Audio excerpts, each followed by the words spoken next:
established. Mr. Deal, would you please be so kind as to read the mission, vision, and purpose? The health department mission is the Jefferson County Health Department will champion positive health outcomes and behaviors through innovative programs and community engagement. The vision is advancing the health and safety of Jefferson County. The purpose of the health center, as stated in state statute, is Jefferson County Health Department is established, maintained, and operated for the improvement of health of all inhabitants of Jefferson County. Thank you, Mr. Deal. I do believe we, next is the approval of the agenda. I think we have an amendment request. Yes, we need to table the approval of the April 27th, 2023 meeting minutes. They are not ready at this time. So we need to remove number 1 under section 6. Do we have a second? Second. We got it. Is there any discussion on the point? Mr. Chairman, Yes. why are they not ready? Because Judy was on vacation for 2 weeks. That's good. And when will you get them? The next board. It'll be the next meeting. Can we get them beforehand, before the meeting, so we have time to look them over? We can get them just like you do all the other. Before the board packet, can we get the minutes? Well, you get them, They're late. they would come out with the other board packet as part of the agendas, the other, because that's when it's going to be on the next agenda. But what I'm asking is that if I know what you're asking. once she gets some done, can she send us a copy of the minutes? To look over early. We might be able to get them out early. It's, if you get them done earlier than that, make sure you send it out to everybody. Okay, thank you. Any other questions? All in favor of that addendum amendment, please say aye. Aye. Any opposed? Motion carries. And then now I need approval of the amended agenda.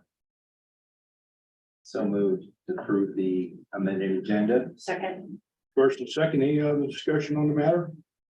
Not hearing any, all in favor, please say aye. Aye. Any opposed? Motion carries. I'd like to welcome all the guests. I think there's 2 people here that are actually guests. I know, Mr. Giannicola, go ahead and introduce yourself, sir. Yeah, my name is John Giancola. I live in Cedar Hill. I'm just here. Thank you. And sir? Mr. Ryan, I'm just here. Okay. Thank you. Welcome. Mr. Ryan is a guest of mine. Oh, okay. He is an EMT and an active person in the community health programs in North Carolina. Well, welcome. Thank you. So, on the next agenda is the Aspen report presentation. Now, for everybody's information, this is the 4th presentation that's going to be given on this program. This will be the last presentation given in front of this department, these trustees, other than its normal updates through the months. Once this is done, we're gonna have it, make sure that we send people to the YouTube or have a link there on our website to it. So as the presentation goes forward, please hold all your questions till the end, write them down if you need to, but I don't want any interruptions, so that way there's no interruptions during the presentation as it's going to go on YouTube. Those in the audience, you 2 guys, if you have other questions that you want to, you can write them down on one of the cards and we'll give it to Brianne and she'll be able to read them out if there's other questions that come up that haven't been answered through this program. All righty. So Ms. Brown, would you be so kind as to step up and introduce all of your staff that's going to help you present this? Thank you. Yes, thank you. Thank you all for giving us this opportunity. I do have 3 guests with me today. First, I would like to introduce Kevin. He is the CEO of Architect Now. He is here at my request to help answer questions and help respond and be part of this presentation. I also have Alex, who is the Chief Technology Officer with Architect Now and has been very involved with Aspen from our first conversations back, I think, as far as 2019. And Adam, who is over with Brianne, he is actually going to be helping to assist with the demonstration. He is the technical team lead for Architect Now and has been with us from day one, before Aspen had its name, and has been on the back end leading a team of developers and coding. So very excited and grateful they were able to join me today. So Brianne, whenever you're ready. Real quick, too, any concerns with the noise from the AC? Should I turn that? Yeah, why don't you go ahead and turn that down if you don't mind. And I Yes, can I try to will. project as well. I try to. Well, it's a little noisy, just to make sure you're being heard clearly. There's no way anybody is warm. No. That's right. I don't suggest you that, but I figure sometimes it makes it muffled. Okay, Ms. Brown, the floor is yours. Thank you. Thank you, sir.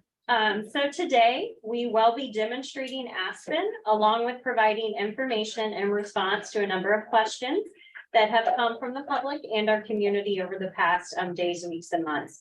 Myself and Architect Now will be taking turns addressing these during the presentation. So again, we're excited to also respond to questions from the board after. And next.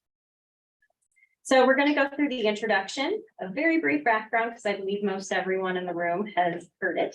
The resource directory, Adam is going to assist us actually working through the resource directory to show how it works and what it looks like.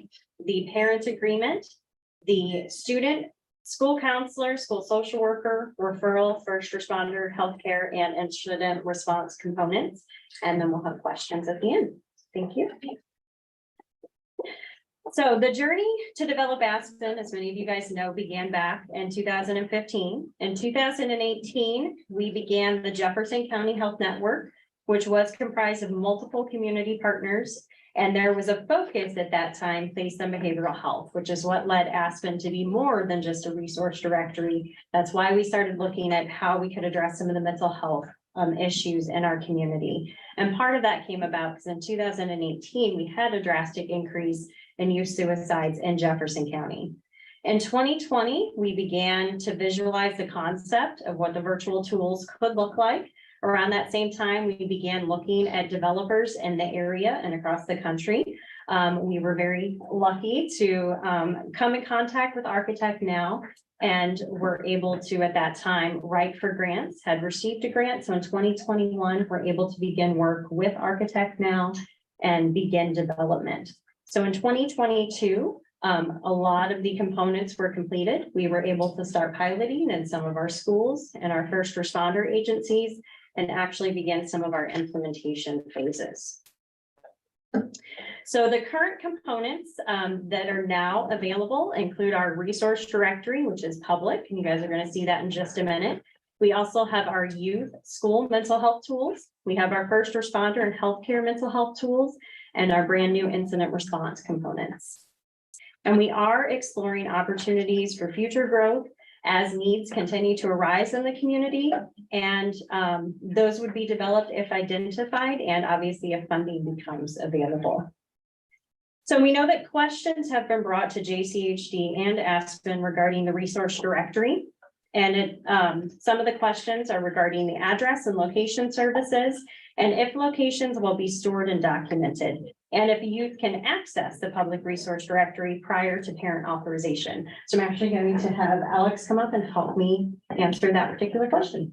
Yeah, so some of the questions around that has been, when we ask for your location, what does that mean? Are we storing it? Are we keeping it? It's no different than we go on Google and you search for Chinese restaurants near me. All we're doing is trying to get your current location so we can find it closest to your proximity at that time. It is not stored and saved. It's just for that time to find closest to you. So for example, if you're in Hillsborough versus Jefferson County, you get different results because you're in different, or not Jefferson County, the city versus Hillsborough, you get different results because of your location. So none of that's actually being stored into our database for that resource directory. Yes, Thank you. So the resource directory at this time is available to the public and can be viewed. And as he said, no resources are contacted directly through Aspen at this time. So it is simply a directory where you can view the resources and the information. So next, Brian. And like we continue to say, Aspen is designed like a forest, and it does have that interconnected root system, providing resources to help our forest of trees, which we call our community.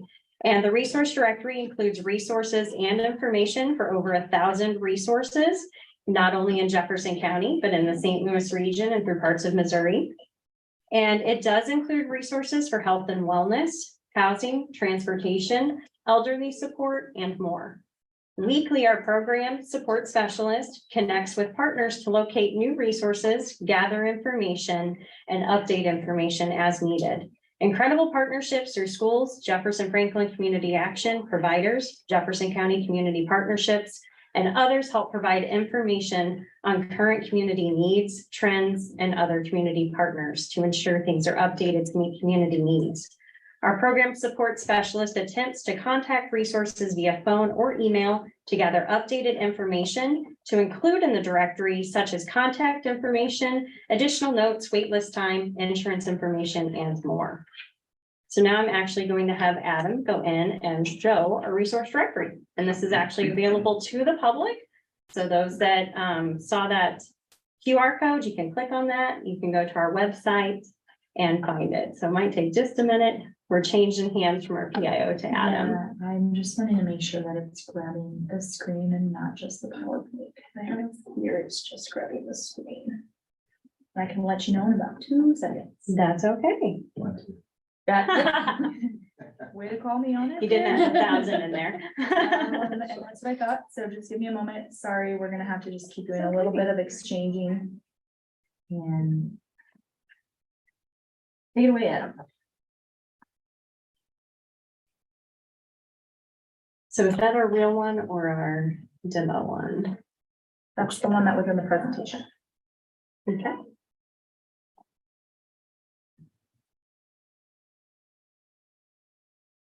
Real one's going up. So we had a lot of things open. So while that's loading, just going back a little bit to some of the background. So in 2018, when I was hired, we were really looking at some of the issues in Jefferson County, including access to care. So that was part of why the prioritization of the resource directory to be able to give our community members better information on what resources were available in our community and throughout the areas that might meet their families' needs. And so now what I'm going to do is show how the resource directory works. And so Adam can go in and real easily put in his address, or for example, any address in his community. So for today, he can put in the 405 Main Street for the, oh, Brian sharing Sorry, again, but that's okay. We opened a new tab, so it's super finicky with that. That's the one we want right That's there. why we have been working together. There you go. That's the one you wanted, right? Yes. Yep. Or, no. This is why technology. Okay, Like that one. that's the one you want? Okay, Yep. There you go. there we are. There, 17 times the charm. Okay. Sorry, guys, thanks for hanging in there. So I had him in the building. So 405 Main Street. You can type in Hillsborough.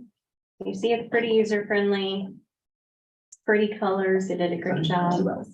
That's close. That's right, I messed up like 3 times on this thing, so. 63050.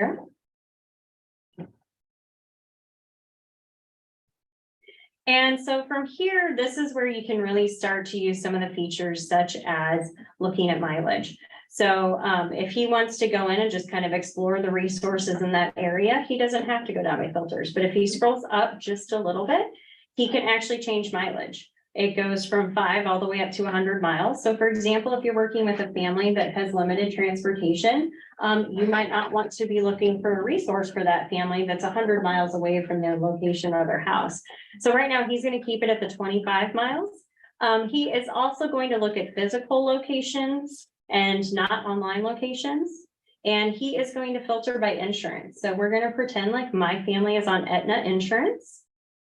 And that way I know that when it pulls up healthcare workers or mental health providers, it's going to look at that insurance.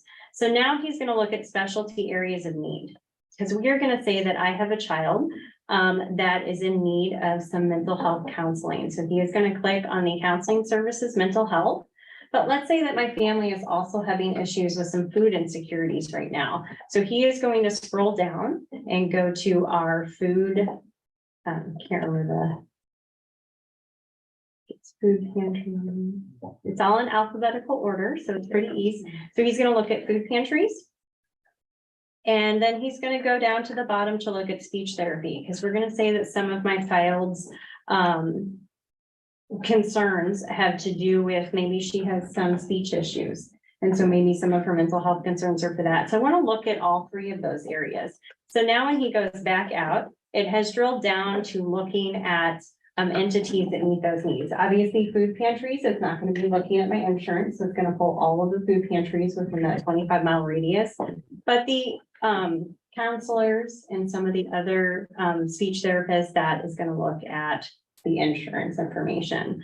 So for example, when he pulls up on Chestnut, when he goes to show more, it's going to show the services they provide, wait list time. If it's important, it's going to show the insurances that they accept and some additional information. For example, on that one, no wait for adults, walk-in Tuesdays, some good information that might be helpful to the community members. And that's information that our program specialist, that's why she calls our providers or attempts to get a hold of them every few months. Food pantries, we typically are setting a process where we will be updating them on an annual basis because they don't have a lot of changes, but they may have a phone number or address change, but we will be working to update some of the other information such as waitlist times on a more regular basis. So that's a little bit of our resource directory. So pretty easy to use. It's also mobile friendly, but obviously we pulled it up on the big screen. So I'll have Brianne go back to our PowerPoint and then we'll move on a little bit. That one's easy to find. I can find that one pretty quick. That one looks a little different. Awesome.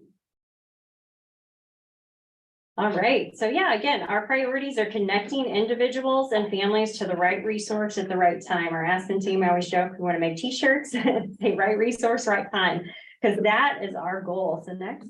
Again, just looping back to the why behind this. So when we started looking at obviously data in our community and our nation was telling us at the time, we needed better access to care. We needed to identify resources and we wanted to help support mental health needs. What we were also seeing is that in a lot of schools across the country, not just Jefferson County, we were seeing what we would call our funnel, where a lot of students were attempting to get to the same resource at the same time. And what was that causing? Causes kids to get stuck in a funnel.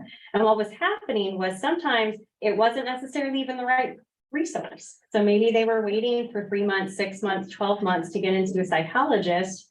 But once they saw the psychologist, really what they needed was therapy for an eating disorder or substance use treatment or something else. So we wanted a way to work with families, to work with school counselors, to help that child or children or families better identify what their needs were, so that in talking with the family, they could look at how to connect them to the right resource at the right time and hopefully start to shift that funnel. We know that psychologists in some of our areas are always going to have long wait lists right now until we get more people in that field. But hopefully if we lessen that burden and we get kids connected to other resources that they may need, it's going to make sure that those spots that are open for those higher needs services, those kids can get there. Next. Also, we looked at things like the National Risk Behavior Survey. This is the one that came out in 2023. So this is obviously some data we've gone over before, but I do like to circle back to it just to show that the needs are out there. They continue to rise. Kids are continuing to be at risk. Next. What I really liked about the National Risk Survey, it didn't just have the needs. Next, Oh, sorry. that's okay. It didn't just show where the needs were. It also gave ideas and recommendations on how to solve the issues. And again, this came out in 2023. We started our journey back earlier, but I was excited that some of the solutions that they were looking at meet what we have been trying to do with Aspen. Increase school connectedness across all grades, increase access to needed services, implement quality health and mental health education. Everything that Aspen is currently doing and everything that we hope that Aspen can do in the future, when we can grow, we can add extra resources, and we can add education. Next. If you look at some of the most commonly utilized information that schools utilize when setting up their policies and procedures surrounding mental health and wellness, this is one of the books. I actually got to meet one of the authors during a presentation in 2019 and 2020. And what they talk about, they work with school administrators and mental health professionals. So a school sets up policies and procedures surrounding awareness, identifying a staff suicide prevention expert, training for all staff, awareness, warning signs, intervention, suicide risk assessments, triage, student intervention, crisis response planning. Since you guys have seen this 4 times, what did that sound like? And I pulled this directly from the book. So again, we took information that was out there, we looked at what the needs were, and we started to find solutions. And I'm pretty proud of some of the solutions we came up with. Next. So this is where we're hoping Aspen can help. So you see it's still a funnel, but it looks a little different. When you add student screenings in there and you add a triage concept, now you're looking at when a student is possibly at low risk, they're not waiting in line for a psychologist. We're looking at what other types of resources, maybe equine therapy, maybe them spending some time with a horse and a licensed counselor could be what they need to meet their needs. Maybe it's working with a grief counselor. Maybe it's just simply getting some online resources and understanding a little bit more about awareness. What is a moderate risk service? How can a school counselor and a school family, if a child's at moderate risk for something, how can they work together to say, okay, what counselors are available in their area that maybe meet those needs? And how can that family work with that school counselor or school social worker to say, what is your insurance? Do you have transportation? And how can they say, okay, this family has insurance and transportation, so maybe they can travel 25 miles to go to this counselor that takes their insurance. This child doesn't have transportation. Maybe they don't have insurance at this time, or they have limited means. So maybe this other resource that is closer to the school district or in the school district is what they need. So it helps that school counselor and that family work together. Again, right resource, right time to help that child. Next. And that starts to go into our parent consent questions. So firstly, it is important to understand that minors cannot take assessments, nor screenings, nor can a counselor administer screenings unless parental permission is given. Consequently, no one will have access to any data nor start storing data until such permission is granted. This ensures the privacy and integrity of the minor's information from the onset. The access to a minor's assessment data is limited strictly to the counselor's personnel assigned to the minor specific school or organization. So for example, if there is a school counselor in that school, it may be assigned to that student. So if permission is given, that school counselor is who is going to see that self-screening when it is completed. Except in emergency situations that require more intensive care. So that is where we connected with the 24/7 crisis counselor line. And that is included in the parent agreement and information. So that way, if a screening is completed by a youth after hours, that their phone number and name is on the dashboard that the 24/7 crisis counselors get. So that way they can try to contact that student or the parent, as long as the parent put in their correct phone number, and hopefully then begin to intervene and help that family right away. And part of that came from students and that came from counselors. A lot of the school counselors were terrified. What if a child has a need and does a screening and I don't see it? Or what if I'm in the Bahamas and I'm checking my phone every 10 minutes because I'm scared something might happen? So we wanted a way to make sure that school counselors could still have the time off that they needed, but that crisis counselors that are trained in this and follow their own policies and procedures could have a dashboard of access to minimal information. In the standard workflow, even if a minor is referred to an external provider, that provider does not automatically receive any of the minor's information. Parents may receive a PDF summary of the screening if they need further action. So hypothetically, the parents can choose to share a PDF handout summarizing the findings with a provider. So for example, if the school counselor shares with me the information from my child's screening, I can then, if I choose to take my child to a licensed counselor for follow-up, I can take that information with me. Actually, I think a lot of counselors would really like that because then they are kind of getting a head start on where that child may be. It is not required. It is just an option that now that family has. It is only if they wish to do so. This decision roots entirely in the hands of the parents maintaining their control over their child's data. So here's where you guys can hop in if you want on this one. But Aspen administrators can only see general, non-identifiable statistics such as the number of screenings, risk level gradings, and demographic areas. This is used to identify trends and needs within the community. So for example, if I'm a school counselor, I can see how many screenings were completed, how many were high risk. So if I'm a superintendent or principal or school counselor, that is really helpful information for me.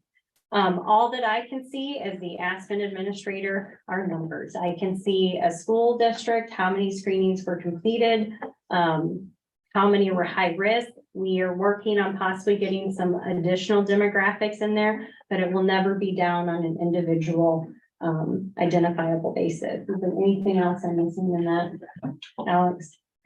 All right. Finally, if a parent rescinds consent after initially providing it, which is possible at any point in time, a parent can rescind their consent. They just have to go back onto the parent agreement, which you guys are going to see in a minute. And there's a opt-out option, we call it. They can click on that and then their child's information is locked. They will no longer be able to administer any more screenings. A request for deletion of data can be sent to the Aspen support email, ensuring that parents maintain control over their child's data throughout that process. Next. So this is an idea of what our frequently asked questions looks like. A frequently asked questions document is available on the Jefferson County Health Department website. This is provided to all schools that participate in Aspen, and through the schools, we recommend that they provide it to all parents, whether those parents choose to utilize Aspen or not. We ask them to provide it to all parents. This will be available on the jchnetwork.org website that houses Aspen, and we are in the process of updating that website right now. That's why we don't have it on there just yet. Next. So here, I am going to have Adam take the control again. This is what our parent letter looks like that we send out to schools that are participating in Aspen that are getting ready to launch. That way it goes to the parents. They have information about the program. They also have information about the frequently asked questions. From there, they have the link that they can click on that will take them directly to the parent waiver, parent agreement. Let's try. Just really, don't jinx me. Give Adam the control. See what happens. So this was developed by us and a team of attorneys that specialize in HIPAA and FERPA. Is also reviewed by a school attorney. So when a parent scrolls through, they get general information and they do have to have an electronic signature. I'm not sure if you want to add anything in there. It's hard with the mouse, I know. So when he scrolls down, you see that he has to read and sign that. And there is a little button that says, I do not give permission. So again, like we said, a parent at any time, even if they've given permission, can go back in to this link and rescind it. They do need to put in the student's first name and last name. And this is simply so that student will now be able to receive an email from the Aspen system that will allow them to set up their username and profile. And so that's why we need to put their school information in there and student date of birth and the student email. And that's where in the letter and during a lot of our parent communication, our parent meetings for schools that let us come in and do presentations, we talk a lot about the parents talking to their student or their child they may have guardianship over. before they work on this, so their child also understands what this is, that they will be looking for an email. We also provide presentations for the students so that they know what to expect after this is sent out to their parents. So, awesome. So yes, and at the bottom, they do have to sign. It does electronically timestamp it and has the I am not a human components. Yeah, you don't have to go through all of that. But you can go back to the presentation grant.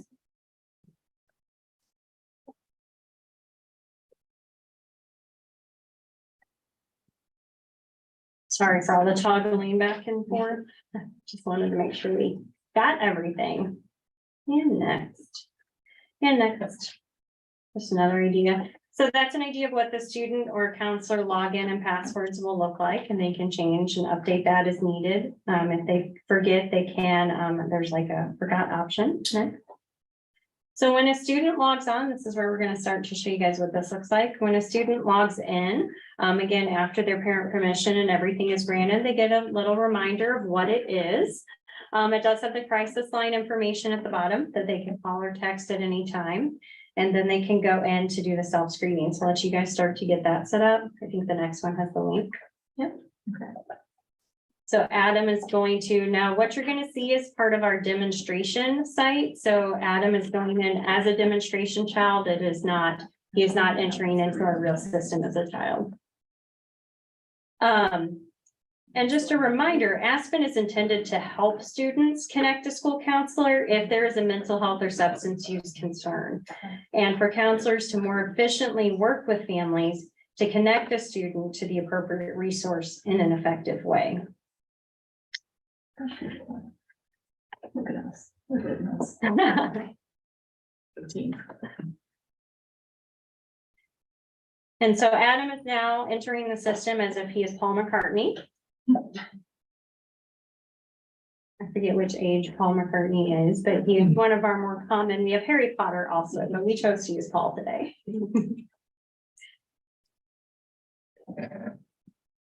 So just like I said, when Paul goes in, he gets a gentle reminder. And again, this is after hopefully he's had some conversations at home with mom and dad. And after we've had some trainings with the students and school counselors have met with them, talking about what Aspen is, giving them an idea of what the questions are so that they're very familiar with this before they ever go in to actually complete their first self-screening. So they do at this point have an option if they choose to go in and complete a self-screening. And so now Adam is actually going to act like Paul. So he is going to go in and respond to these questions. As you see, there is not a way on here for him to make a free note form or journal. These are simply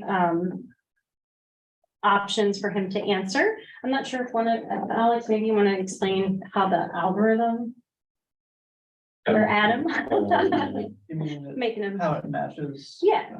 Yeah, it's actually really simple and not too complicated at all. It's essentially each question on this is linked to any number of possible areas of need that it might correspond to. And when they're submitted, it just matches them up and gives you a list of what they may need, just to make it easier to narrow down quickly. That's all it is. And all of these questions were developed by licensed counselors and school counselors. They're based off of vetted screening tools that are already utilized either in schools, common questions that are asked. And again, that's why we like to go through this with the school counselors and the students prior to them accessing when possible. And when he goes down and goes to submit the screening, it does take him to some general information. And also when he scrolls down, we wanted to make sure that they had immediate access to some virtual resources. So we put in their coping skills, prevention lifelines, and we're actually working with our teen coalition to kind of spice it up again. There was some adults that made it. We realized it was a little wordy. So we're looking at how we can add pictures and make it a little more youth friendly. But we wanted resources right away that were at the tips of their fingers. What the student doesn't see is now on the school counselor end or after hours, possibly on the 24/7 crisis counselor end, is that screening has already showed up on that school counselor's dashboard. So that now, however their responses came out as a low, moderate, or high risk, that school counselor can now see, and now they can address accordingly. So that's about it. They can access the resource directory from this profile to make it easier, but again, part of it was we just wanted to give them those immediate online resources that were identified by our school counselors. Awesome. You guys come back to the PowerPoint.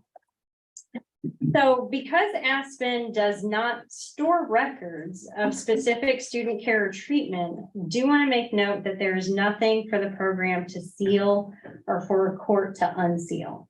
So student screening responses, like you saw there, which are stored by the participating schools after parents have already consented for their child to participate, it will fall under the participating school student records policy and FERPA.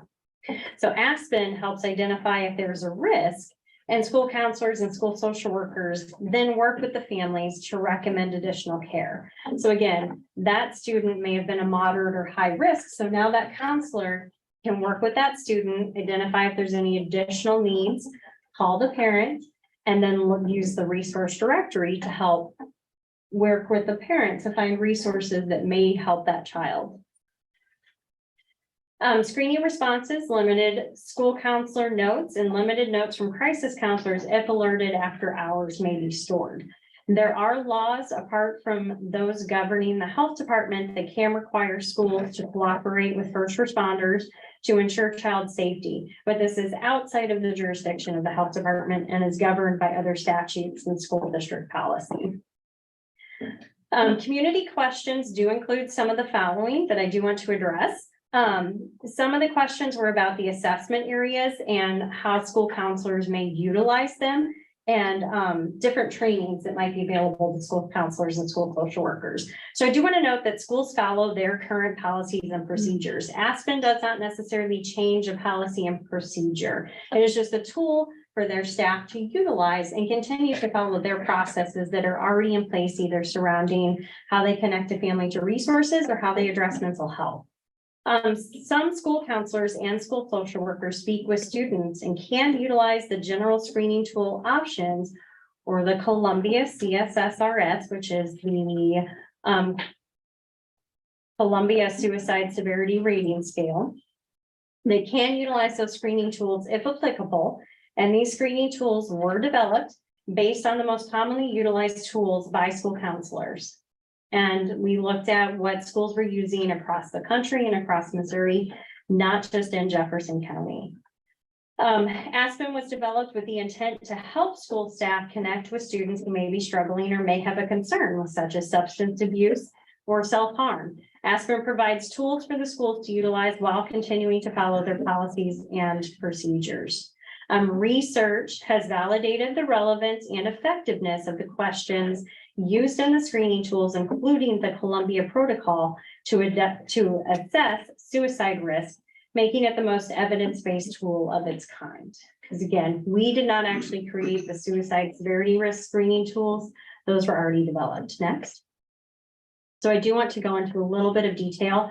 I put a link up there. I'm not going to bore everybody by going to that, but if you are interested and you click on that, it gives you a lot of information about the Columbia Suicide Severity Rating Scale, why it's utilized and why it's the most commonly utilized. But I did pull out a few facts that I wanted to highlight that were on that particular website and where we got that screening tool from.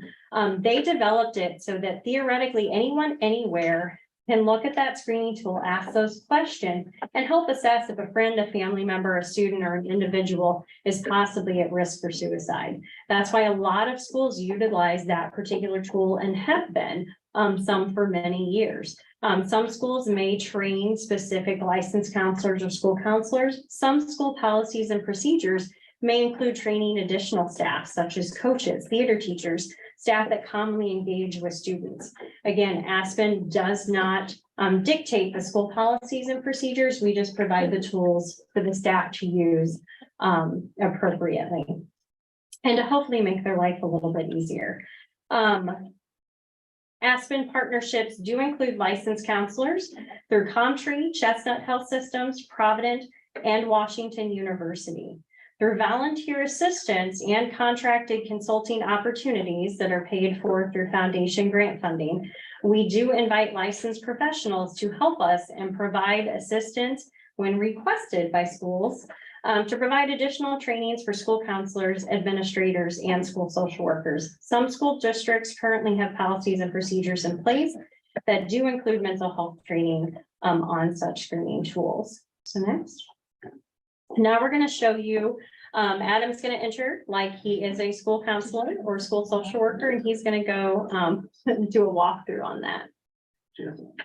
Again, thank you for your patience as we are toggling back and forth.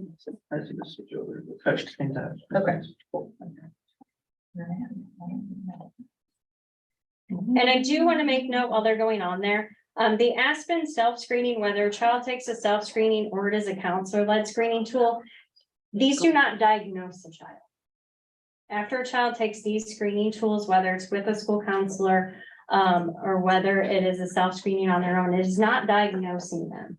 It is simply identifying if they have an additional area of need that the family and the school counselor or school social worker can then work together to address. So I do like to make note of that because I think there is some concern that maybe it is diagnosing a child. Again, if they seek help after this, they may be working with a therapist or provider or someone where there may be a diagnosis or some additional follow-up that may happen, but it is not Aspen that actually does the diagnosing. That's okay. So I have. Timed out.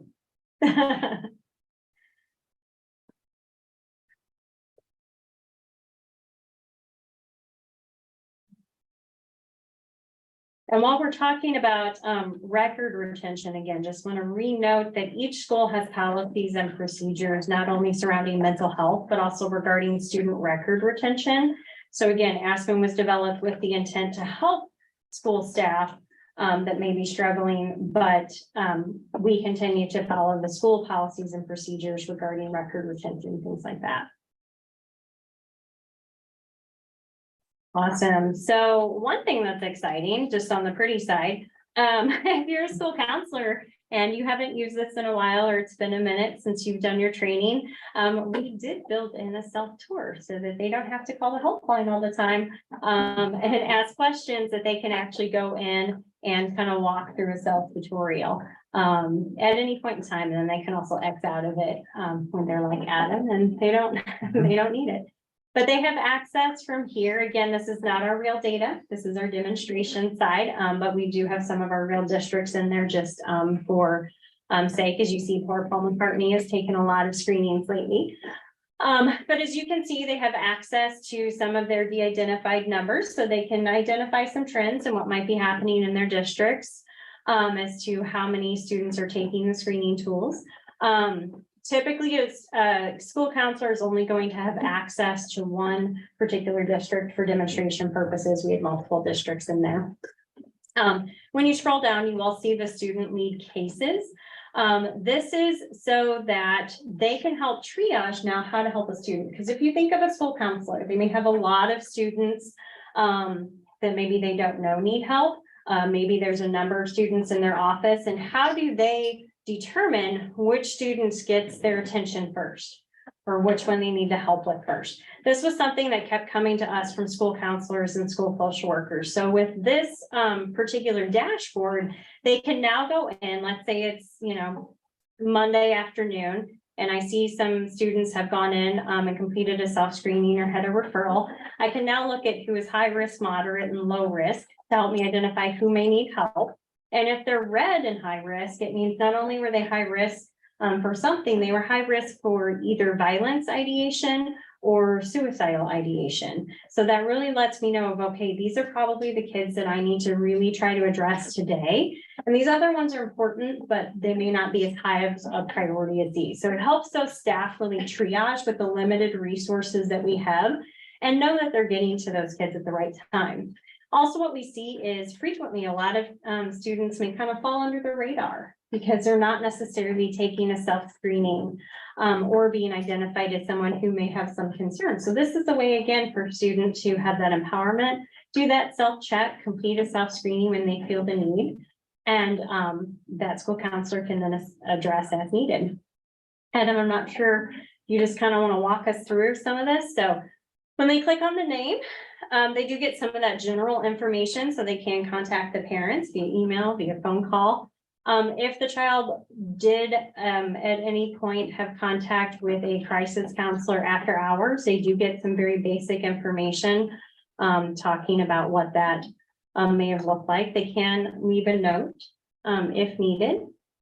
They can also go in and complete a screening. So if Adam wanted to do what we call our general screening, which is more of a social emotional based screening, he can click on that. So he can also search for a student. Get some of our fun names on there. And again, these were screening tools that were developed by licensed counselors and school counselors that, just like Adam said before, does have the algorithms and things built in. And this is based on either what they're seeing or hearing from the student. We also have the additional trainings available. Or some schools may have their licensed counselors, like we have, for example, our conference liaisons and other licensed counselors in the school districts. It is however that school policy and procedure works as to who is already possibly working with that student. Now, if they do respond yes to one or two of the suicidal intent questions, it is going to recommend that Adam go over and do the Columbia. Which, if you guys remember, Columbia was our suicide severity risk. So this is the only one that is exactly like that particular tool, other than we did some enhancements in it to make it easier for the staff. So just a reminder, it's got that really pretty bar at the top that is going to change colors. We did make a little bit of space for the counselors to take some notes in this, and that was more again for ease of the counselor, so they could stay focused on the child and put those notes directly in there and not have to toggle back and forth or pull out paper. As you saw, he began responding in a way that is taking him up from a low risk to a moderate risk. And that will continue to change. If you answer yes on that one, it might go to high.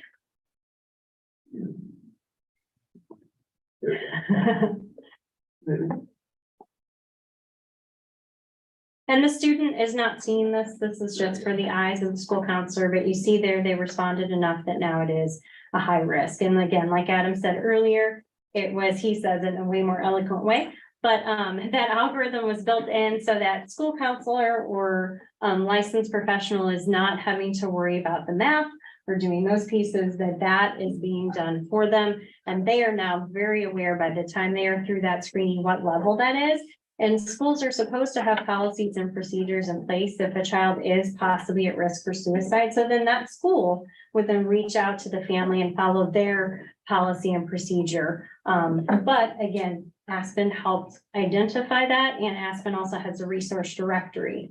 So as he submits that input, they are able to take some counselor notes and put that in there.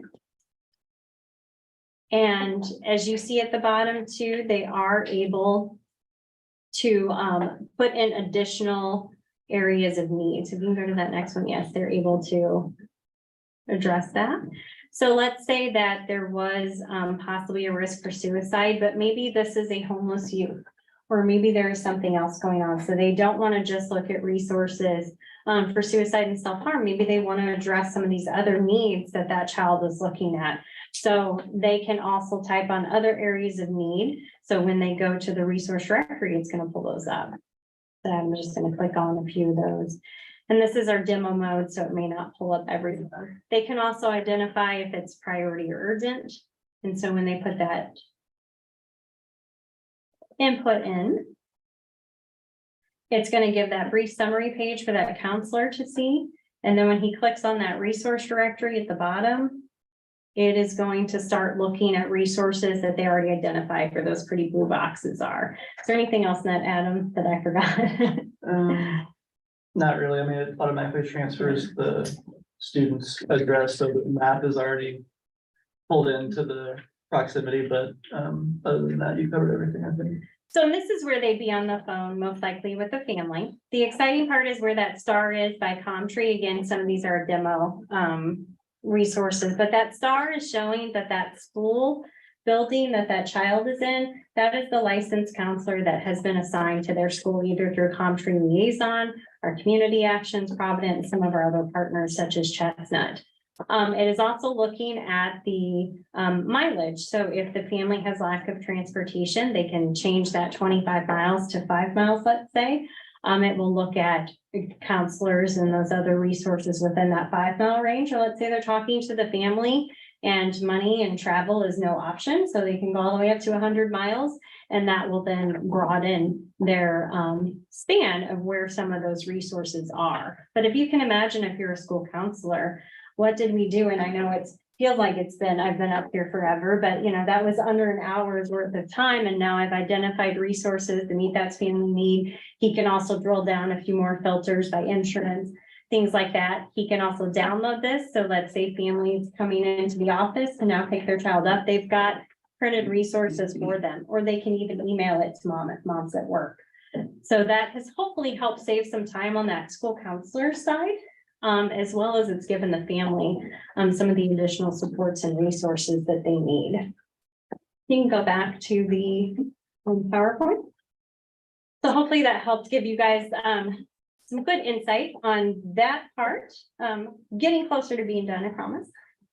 While they're moving, we do have a student referral option. Aspen does offer a referral option for students and staff to utilize and refer a friend. Most schools have current policies and procedures regarding referrals, and Aspen is intended to enhance those current processes and procedures to provide a way for streamlined ways for school counselors and social workers to see a referral. So for example, instead of it just being like, we'll walk down and, you know, talk to the counselor in between classes, or some of them had like different paper methods where a student could write a referral on a piece of paper and then that would get to the counselor again. And it's just a streamlined way for a student to refer a friend. And this came about while our Aspen group is working with a small group of youth called our Teen Coalition that are made up of 7th through 12th graders. They really had expressed they wanted a way to refer a friend. That was really important to them, not even so much their own possible help that they may need, but they really wanted a way to help their friends. So we started looking at how could we develop this in a way that would be easy for them. Some wanted a fast way that could alert a counselor without them having to step out of class, or they may even have a friend that's in a different school. So did want to add that option is available next. I think we got a few behind.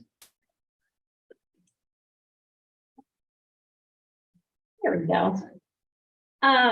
So some of the additional questions that did come up that I want to address was talking about data. So is data housed from the resource directory? So as Alex had talked about before, the Aspen resource directory is confidential. It does not house data for analysts and cross-referencing. There is currently not the ability for me or the Aspen staff to complete any type of analysis regarding accessing services for demographics, including those that are on Medicaid. And another question was asking about the foundational statistics, establishing the need for this service, and has there been cross-referencing analysis conducted regarding the rise of transgender and gender dysphoria, correlating with the rise of numbers and students struggling with self-esteem, suicide, and drug abuse. So myself, and I believe the health department and Aspen have not completed a statistical analysis specifically on this particular topic, but we do look at primary and secondary data regarding mental health, substance use, and other areas of public health. For example, those that don't know, Jefferson County Health Department and community partners, many partners that have been part of Aspen, do complete a community health needs assessment every 3 years. And this is a year-long process where data analysis and community partners work together to gather primary and secondary data, including community focus groups, which is where you get input from in-person or sometimes virtual meetings from the community. And we gather different demographics and needs, again, looking at some of our rising needs. I did want to note that in 2019 and 2022, our community health needs, both of those years found access to care, behavioral health, and substance use as the top 3 priority areas. So again, continues to come up as rising needs, and we are trying to look at how to be solution focused. So that's where these partners that have been part of the community health needs assessment, as well as partners to address these needs working together. This is one of the areas that we're really excited to start trying in our community and hopefully start to see positive changes in those areas, in part due to the work that we've done in this and other areas.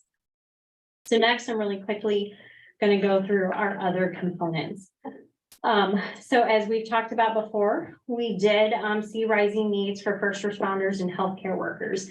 So we've spent a lot of time with Architect Now trying to address how we could address these needs. So we had groups together of first responders, dispatchers, EMS, police, everyone, really looking at what we could do to support them, because they said, you're helping the kids and that's amazing and that is a high need.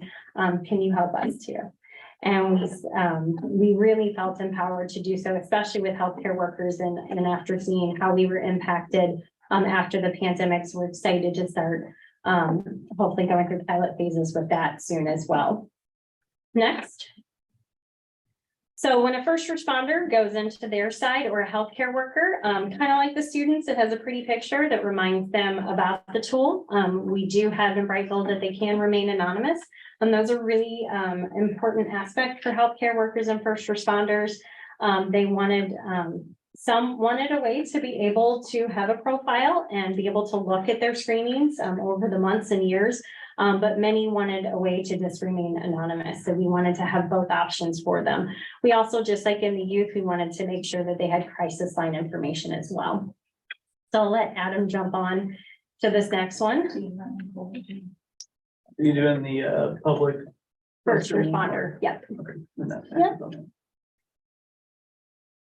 So demographic questions are in the first responder and healthcare one, and part of that is even if they're anonymous, like we've said many, many times, grants and contracts is what has helped fund Aspen up to this point. And some of that is you have to be able to have the needs and show the needs. So when we get some general de-identified information and data questions, it helps with that. You can just start. Yeah, so he's going to go in like he's a first responder, start the screening. This is what I mean when I say demographic questions. Again, this helps give us some really good baseline data. Some of these were questions based off of general demographic questions that you may see at your doctor's office. And I believe we aligned these with questions that we now have even in our office. And like we said before, they can set up a profile if they would like to continue to have access to their information. But a lot of them choose no, as Adam's going to do.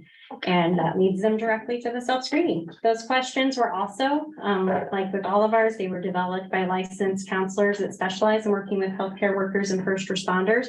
Were also developed by some of those individuals themselves. They have a unique way of talking and interpreting questions. We wanted to make sure that they had insight as to how some of these questions were worded. So just like we said on the student screening and other screening, the amazing coders that way smarter than me in that side, they were able to build in that algorithm. So when the questions are answered, they are given that low, moderate, and high risk. The difference is, especially if they are anonymous, there is nobody on the back end. So it is great information. For example, this one is a first responder. As you see by the way that Adam responded to those questions, there's a lot of needs in there. And they have access now to the resource directory, which will show them. So you can go ahead and continue anonymously and go into the resource directory. Yeah, so they get some general information, so they get an idea of a reminder, because they probably won't remember everything Jackie told them. But when they click on that resource directory, it highlighted directly from their screening all of the areas of need that were identified. And what they can do is now they can go in and start searching for first responder specific resources. So they may want marriage counseling. They may need a treatment facility, they may need counseling, but we know not all healthcare workers and not all first responders are gonna respond to just any counselor. They might need someone who understands that particular line of work and has particular trauma-informed training and crisis training. So they are then gonna be not connected, I apologize. They're then going to see the resources for those that were already vetted to meet those particular needs. But again, there is no human on the back end that is seeing that and is gonna be knocking on their door saying, let's go get you help. Some days I wish there was, but unfortunately they're adults, so we cannot do that. And it is up to that first responder then to make that call or that healthcare worker. And we really hope that the additional education and training that we also provide them and connect them to other trainers and providers in mental health services. We hope that is encouraging more of these individuals. I am excited to say, I think we're now over 50 first responders just out of our 4 or 5 departments that are currently utilizing it. And of those, I believe we're up to 12 that have been identified at low, moderate, or high risk for suicide. So we are continuing to work with those officers and those departments to make sure that they are getting access to training and resources, because we want to help the helpers. And back to the PowerPoint. Thank you, Adam. Last few pages.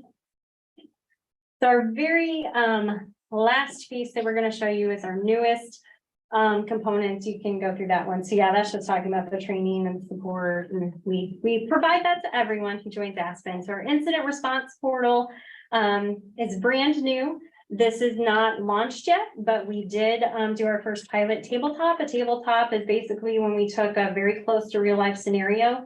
We had a lot of individuals. We had school administrators, school safety officers, licensed counselors, and professionals around a table working through a real scenario. In this particular one, it was an accident that involved the death of 2 students. And we looked at how that impacts the school and how additional resources like mental health resources, support animals, are often needed very quickly to support that immediate need for students and staff. And in this scenario, we included that some of the students had witnessed the accident.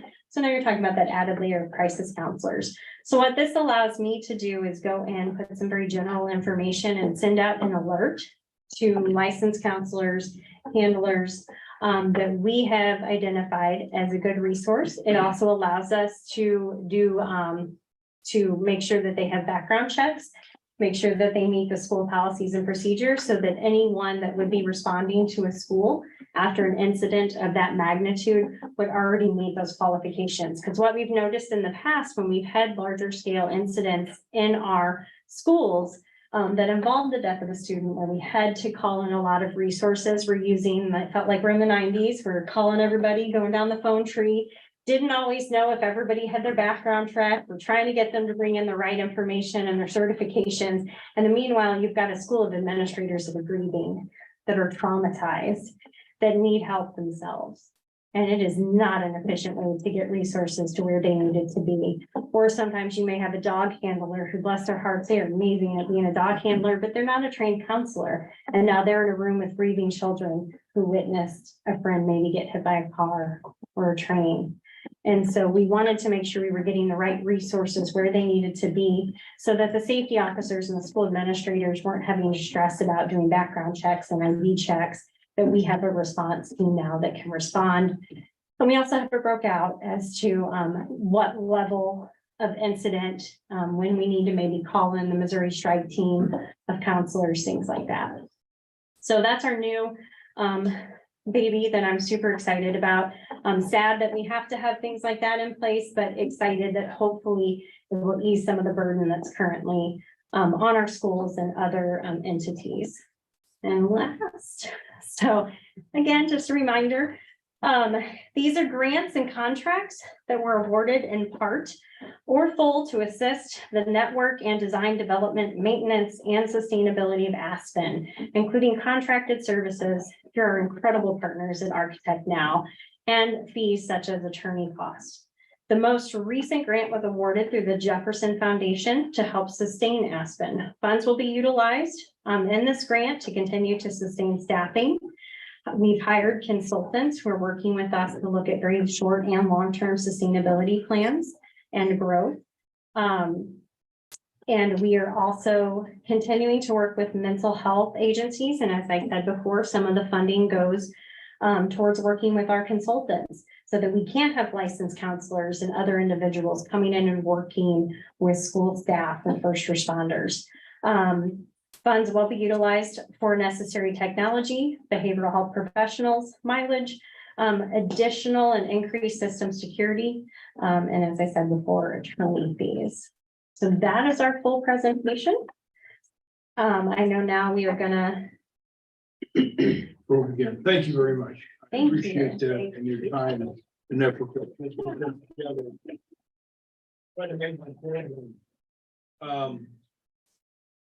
There's anybody in the audience that has questions written down, if you please pull them forward and Brianna will collect them now. So I'm trying to do this in an orderly way. Back and forth to questions. Mr. Kelly. I really appreciate this. I wish that we would have this instead of the other presentations where we could get in and see what it does. Well, part of that problem is it was being developed and built as this was going on. It was still being developed, still being built, still being improved upon. So at the beginning, this was not available because it was being built, it was being developed as we were talking about. So hold on. Ms. Henry, Yes, do you have any questions? I do not. Sit them. I do. Okay. And we're gonna This is, possibly all. this hang on. is, throw the question now. Where can you answer it and answer? I don't know if you're aware, anyone here, that I've been through the mental health system all the way from getting a call from the school counselor to 40 rounds of ECT treatment. And what I saw then is there's not enough people to help these kids. And the resources is great, it's a great setup, but we need more people out there. I fully agree. And so what are we doing for that?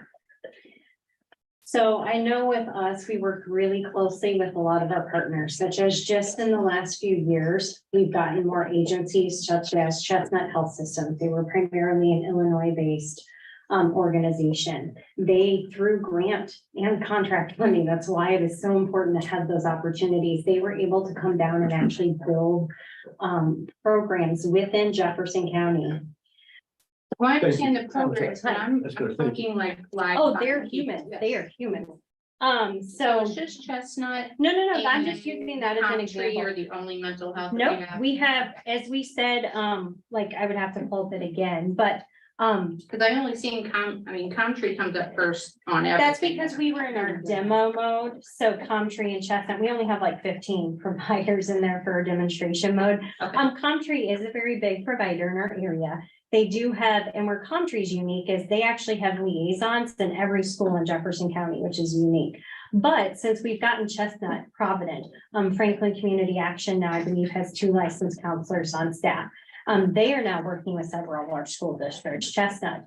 So most of our school districts now have 1 to multiple licensed counselors working part-time and some even full-time throughout our schools. And what Aspen allowed us to do is it allowed us to look at all of the resources. So yes, there are not enough resources right now, and I completely agree with that, and we hope we get more. But where this has helped, for example, in DeSoto, we were able to identify a lot of incredible counselors that were in the area that were not part of large organizations like Comtree.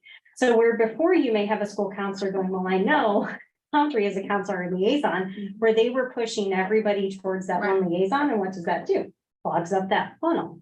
Now they're able to go, you know what, Mom? You've got insurance. We've got this great provider who's 10 minutes down the road, 15 minutes down the road, or we've got this provider who's down in St. Francis County, or he's up in St. Louis. So it expands that reach now, where again, not saying that we still couldn't use a lot more resources, but now they're not automatically funneling to a single resource, because now they have a way to look at more. Or you may have a child like mine who may not do great sitting in a room just one-on-one with the counselor, and may do great working with horses or music therapy or play therapy. But you So still we have to look get at in to those. see someone to get that referral. you can't just refer yourself to equine therapy, correct? Not always. Sometimes you can call and talk and try to get those appointments made. It just depends. And I guess my problem is we're not focusing, or I mean, this is great, don't get me wrong. But we need more people to be able to make those referrals and quicker. So real quick, I would just, if you don't mind jumping in. That's also, we also have to ensure that we're staying within our lane. And so public health is providing access to services, it's making those connections, it's helping to create the documentation of the need in the community. So as Jackie was saying, we were very much involved in bringing other mental health providers into Jefferson County, up to and including having them stationed here in our offices to be able to provide them through grants that we helped assist writing. But as a health department, the statutes and the licensing and oversight that happens for mental health is different than it is for public health. So we have to make sure that we're staying within the lane of what our statutes are, but we are also trying to do as much as we can to help build up that extra system. Like, for example, through the development of Aspen, we've become very close with a lot of our providers. We work as a team.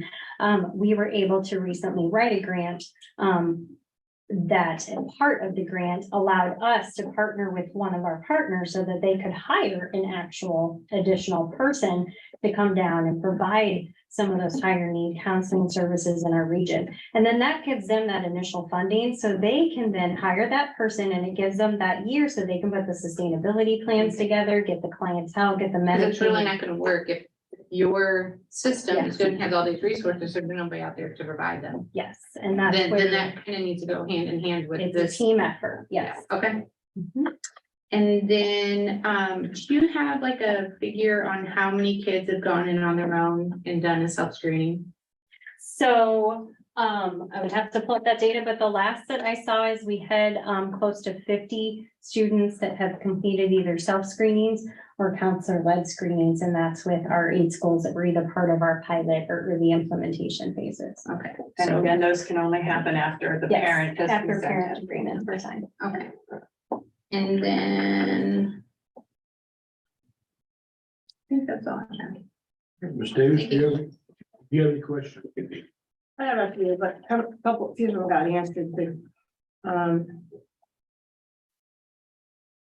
so if a child is referred by a friend or a counselor or a teacher, okay, that parent doesn't know yet what's going on, so how does that happen? Give me the. So that would be the school policy and procedure. So the same thing, whether a school utilizes Aspen or not, a student or staff member can still refer a student to a school counselor or school social worker. I'm sorry. Just say it. Thank you. I was trying to say. It's easier to hear. Sorry. So yes, the school will then follow their policy and procedure. So if, let's say, I am referring my friend through Aspen. So as soon as that goes to that school counselor, if they were assigned, they will then probably talk to that student to identify if there's a further need. And then most school policies and procedures, again, I can't speak for every school, but most school policy and procedure at that point is going to have the school counselor trying to communicate with the parent or guardian. That's what I'm trying to Yes. find out, is Yeah. when does the parent get notified? And then, okay, so that's good on that. So the parent will get notified at some point. Again, per the school policies and Yeah. procedures, most of them have that in place where the school staff at some point will contact the parent or guardian. And did I hear you right? When the child fills out the evaluation form and it's now, sent to the counselor, and the parent has approved it and all that. And so he fills out a form. Does that parent get a copy of what that child filled out? That is up to the school counselor. So the school counselor's access to the student screening results. And that way, again, just like they do now, the school counselor would be working with the parent, because the parent or guardian would be needed for any of the follow-up services. Where the school counselor can share that information with the parent, so the parent can then use it for their own records or share it with a provider if their child is getting followed up So services. what I'm trying to figure out is, could my child, mine are grown and gone, my grandchild, be put in the system by somebody else, because they notice a problem, and none of our family knows about it because this child is keeping it to themselves. And so now the child is brought in and talked to a counselor. Wouldn't the counselor please reach out to the family immediately? Isn't that So, like? so a referral could get How it made, goes yes. next? So let's say, I've referred my friends, Mhm. but my friend's family doesn't have an agreement signed with Aspen. So that school counselor is still going to follow their policy and procedure, which may be reaching out immediately to the family, maybe asking the student questions.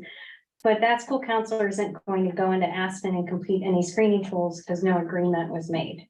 Okay, If that makes sense? right. Yes. So they're gonna try to reach the family so that an agreement could be Per made, so this most child school- can get some help. Again, you'd have to check with the schools. We encourage schools, but we don't set, Aspen does not set, and the health department does not Okay. set school policies and procedures Okay. when a counselor contacts the parent.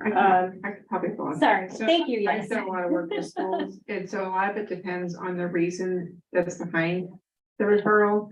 So if the child is, for example, having suicidal ideation because their parents are abusive, then that may be a situation where the counselor has to make the determination that's in the best interest of the child, that the parent not be told right away, that law enforcement get involved or something like that, to protect the child. So a lot of it's gonna depend on the basis for the referral itself. And that has nothing to do with Nothing the to do- tool. Nothing to do with the school, nothing to do with the health department, that is 100% the policy of the individual school district. And they cannot be put into the Aspen program unless that parent says it's okay. Well, unless there's an abuse situation. But the council. No, what Somebody she's else- saying is that the screening, maybe, child A is in the Aspen program, their parents have said, okay, child A refers, does a screening on child B who's not been approved by the parent. The counselor gets the screening from child A, but child B is not enrolled in the program, so that the counselor does not then use the tool to further screen child B. The It can't be referral put is, into the yeah. system until the parents give permission. The referral is simply saying, my friend Adam B is having an issue. I'm concerned. I've noticed there's cuts on their arms. That school counselor gets that referral. They cannot do anything with it in Aspen without a parent agreement, if that makes sense. But that school policy is still in place, like Christy said, where they would follow that. I think my concern is how many kids are actually gonna, instead of going and telling the counselor, are gonna actually go to the computer and fill out a referral. They don't necessarily have to go to the computer to do that because they have the little, If they have Oh, phones, Or even a phone or anything, Well, like yeah, you wouldn't use, I mean, cause I've been through this, kids aren't gonna be like, oh, I'm gonna do this referral system. I'm just gonna go talk to someone, if I'm Usually the seeing parent cut have mark, to I'm gonna go initiate tell a something. counselor versus going to a computer. And I think that's. so why- that was from our feedback from the students themselves in our work groups that we did with 7th through 12th graders, was they wanted a way. Were they already in some kind of program, or were they just randomly, how did you? They were select those part of our kids? team coalition, so they were students that we were already. sorry, I didn't mean to interrupt. I think part of it too could be in that piece where if it's after hours, like maybe they're at a sport practice and they can't walk down the hallway to talk to the guidance counselor, or if it's the summer and they're in a summer program and they notice something, they have that ability to at least just push that out there so some adult knows. And if they can't make that contact right away because it's a weekend or something, that may be another, I agree with you though, like some of them will just walk down the counselor's office. And we did, I've done this, I Yeah. mean, I've lived this life for 5 years. But on Did this. the flip side of that is, it is unnerving how many kids in junior high and high school are trying to counsel their friends, especially at nighttime On social media. media. too, And right? they are, their friends are talking about harming themselves, or they're depressed, or they're whatever, and you've got a 14-year-old or a 15-year-old. Mhm. They don't have the training or the expertise to be able to help that situation, but if they know that they can say, I'm gonna let the counselor know, they can check in and make sure that they're doing okay. that I think that it can helps them to feel empowered, that they can try to make sure that their friend's okay, but it's there. Other questions? And part of that, part of that is the education that we provide the students, either through the counselors. We have slideshows and slide decks and videos that we make. So when a school implements Aspen, that's why a big part of it is they have to work with the students so that it's that culture shift of don't counsel your friends. You do want to get in touch with an adult.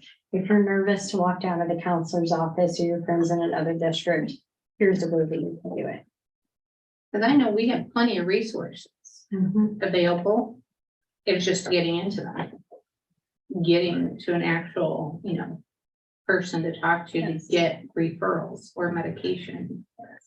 So that's where I think we Psychologists have are a hard. bigger problem, Yes. not so much with the referral, is the live bodies that people need to talk to. Mm. There's just not enough. And so even though we out of our scope, you said, in this practice, well, I mean, you're providing a service, right, for mental health, but then we're not backing it up with, hey, what are we doing to get people in? No, we do. I'm sorry, I was just like, we do provide connections to care. Well, and you're as Jack- providing connections, but we're But not Jackie- doing anything to get more. Jackie was just talking about how they worked with one of our local providers to be able to bring on professionals to accept children into services, to be able to provide services that are referred into the Aspen program. It's just, it's not something as a health department, we do not have so our nurses operate under doctors' standing orders, which you're familiar with that. It's the same way with mental health. You have to have that expertise to be able to work over and be able to supervise counselors, therapists, whatnot. The So, DMH is very controlling of Yes. who does what. correct. The health department could not get into that business. They wouldn't allow it.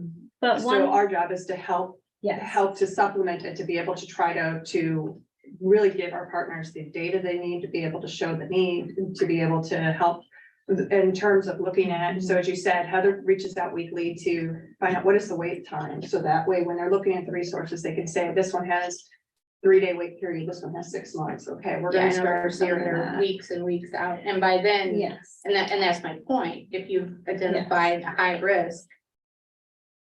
How is this kid getting in if it's 6 month or 6 weeks, like, So, what happens? to that Everything kid? we look at with layers, again, it would be if they need a psychologist, there are incredibly long wait lists for psychologists. And that's my point, that's Yes, exactly, if we're worried about mental health, that's what we should be focused but part of it is when we on. Or look at least at, trying to get more people in, right? I understand that, but Right. again, that's. We're not providing That's on mental the health. other, that's on the back end of what we're doing. We're on the front end. But this is kind of a moot point. Resources, if we don't have any. I have a good answer to this, yeah. So one thing is, yes, and I am agreeing with you. One way that we really look at this is, yes, this is gonna help identify those crisis needs that maybe need the psychologist. Our goal is, think about if students are utilizing this every year, where is this gonna be in 5 years? Because when we talk about prevention, a big part of prevention is that identification, right? Right, So if we are identifying kids at low risk that don't need the psychologist, they don't need the inpatient treatment.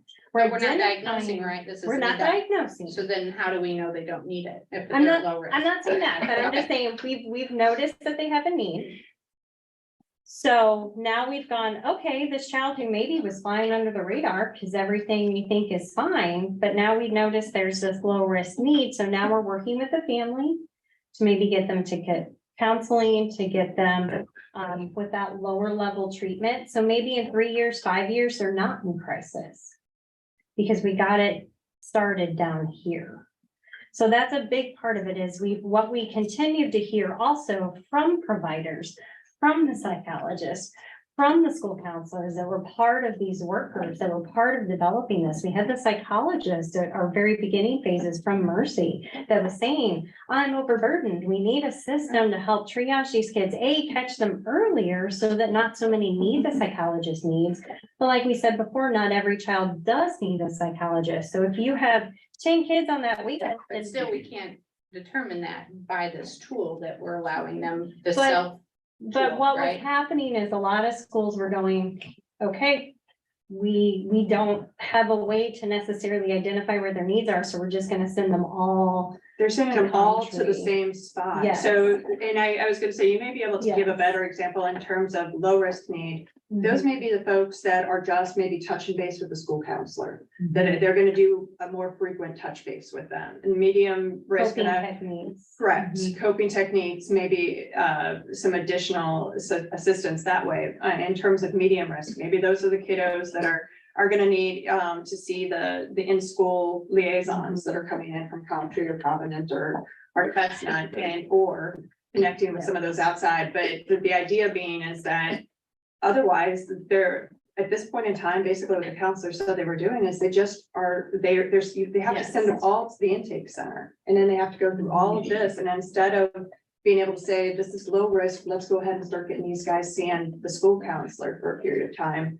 You're taking that group out and you're bringing down to a more manageable size, what has to go to the intake center and has to go to the Yes. more skilled Yes. professionals. And in the interim, like Kelly said too, now we've got, because when you're asking for money, whether it be from a school board to change in the budget, to instead of hiring a teacher, you're asking for a counselor, or whatever it is, if you're needing a grant, if you've got data saying we've got this many students that completed self-screenings and this many were moderate or high risk, or this many were from these screenings, we were able to refer to counseling, we need more help. Now they've got a way to actually show numbers without identifying particular students, but to show numbers when they're going back and saying, we need more help, or we need more counselors. So that was part of it also, is that. Well, and my thing is, we're almost $1 million into this, Mhm. and we've had 50 people use it. Is what you're saying, right? Yeah. I mean. Well, I mean, we've had like 50 something first responders, but again, it's, we were in early implementation phases. So we this were is still not been rolled, and I developing. apologize for interrupting, but that's a point I do think needs to be made, is that this has been extremely vetted along the entire process. And so they, even when those schools that it has been released to at this point in time, it's not the entire population of Yeah. students, it's a cohort of students, because we want to ensure that the system is working correctly. If there are no bugs that are, this is all part of making sure that it is sound, safe, and exactly implemented the way that it's supposed to be. And how did So- you get those people to do that in the pilot? Were they kids that already had problems? So or- some of it was schools that had students that they were either already working with, or families they were working with, or students that they were aware of the family and they were interested. So they would work with those families to get the agreements completed. Some schools, they opened it up to maybe like a class size, but again, that parent agreement is a huge part of it. So part of it was, it's been a unique year to try to get information out about Aspen and try to get parents aware of it to sign the agreement. Because if the parents don't ultimately know about the program Right. and sign up to utilize the program, our numbers aren't going to go up. So a big part of it was on our end, looking at, on top of developing and the other stuff we were doing, looking at how do we get awareness and education out there so that parents can understand the importance of some of the mental health components that we're talking about, and then why it could benefit their child or their family to utilize something such as Aspen. So could you say that a child that enrolls in Aspen would be quicker to get help than a child that's not enrolled in Aspen? It's possible, because let's say that my child isn't on any school counselors or parents' radar, like I've used before my own child. She was one of our pilot children that was just helping me see how it works, go in and do a screening. We talk about mental health around our kitchen table. My child's a very happy-go-lucky child. We did not realize in our own home that my child was struggling. She ended up being moderate risk. I got a call from the school counselor the next day. She's in counseling now and she's doing fabulous. Again, she wasn't in crisis, so it didn't necessarily come on our radar, but she had things going on in the background that I just wasn't aware of at that point. She, at that age where hormones were going, so I just assumed, I'm sure it's hormones. Right. We're gonna talk about how to deal with that, but then she got the help that she needed. So again, that was in my house where we really try to pay attention to those things. Well, I noticed on this questionnaire, on some of the questions that you ask, or on this paper that I have, this is from back in March, that there's not a place for them to say no, never. It's none or some of the time, or some of the time and a couple times. There's never an answer where they can just say no, And, that it doesn't apply. So when it's populating or using the algorithm, whatever, that it's always gonna put them in some kind of category. so we Where have that's not in. explored, and that's where we continue to update, and we have recently sent out surveys to all of our current school counselors. We obviously, I don't know all the students, so we haven't sent user surveys to them, but our first responders and our school counselors, we've sent user surveys. And part of that is to get feedback, because like we've said, it costs money to continue to go in and do updates, and those are some of the conversations. And part of it is we didn't want a child to automatically go in and click no, never. So that's where we're waiting to get some of our responses back from our user survey to see if that's a category we need to add. And then we would go back and look at that algorithm again. But yes, we did take that into consideration in our reviewing. Mr. Chairman. I was trying to ask a question. Oh, I'm sorry. I remembered what it is now.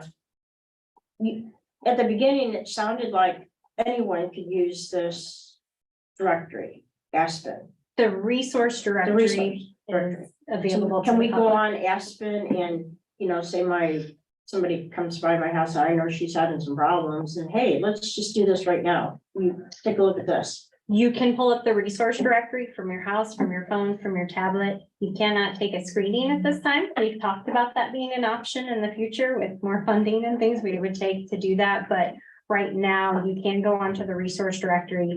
You could be in Walmart and have a crisis situation with someone at Walmart and pull it up on your phone and be able to give them a phone So number the public can get into the resource anytime. section, okay. And then, can we get copies of the questionnaires that are being used? Yes, yeah.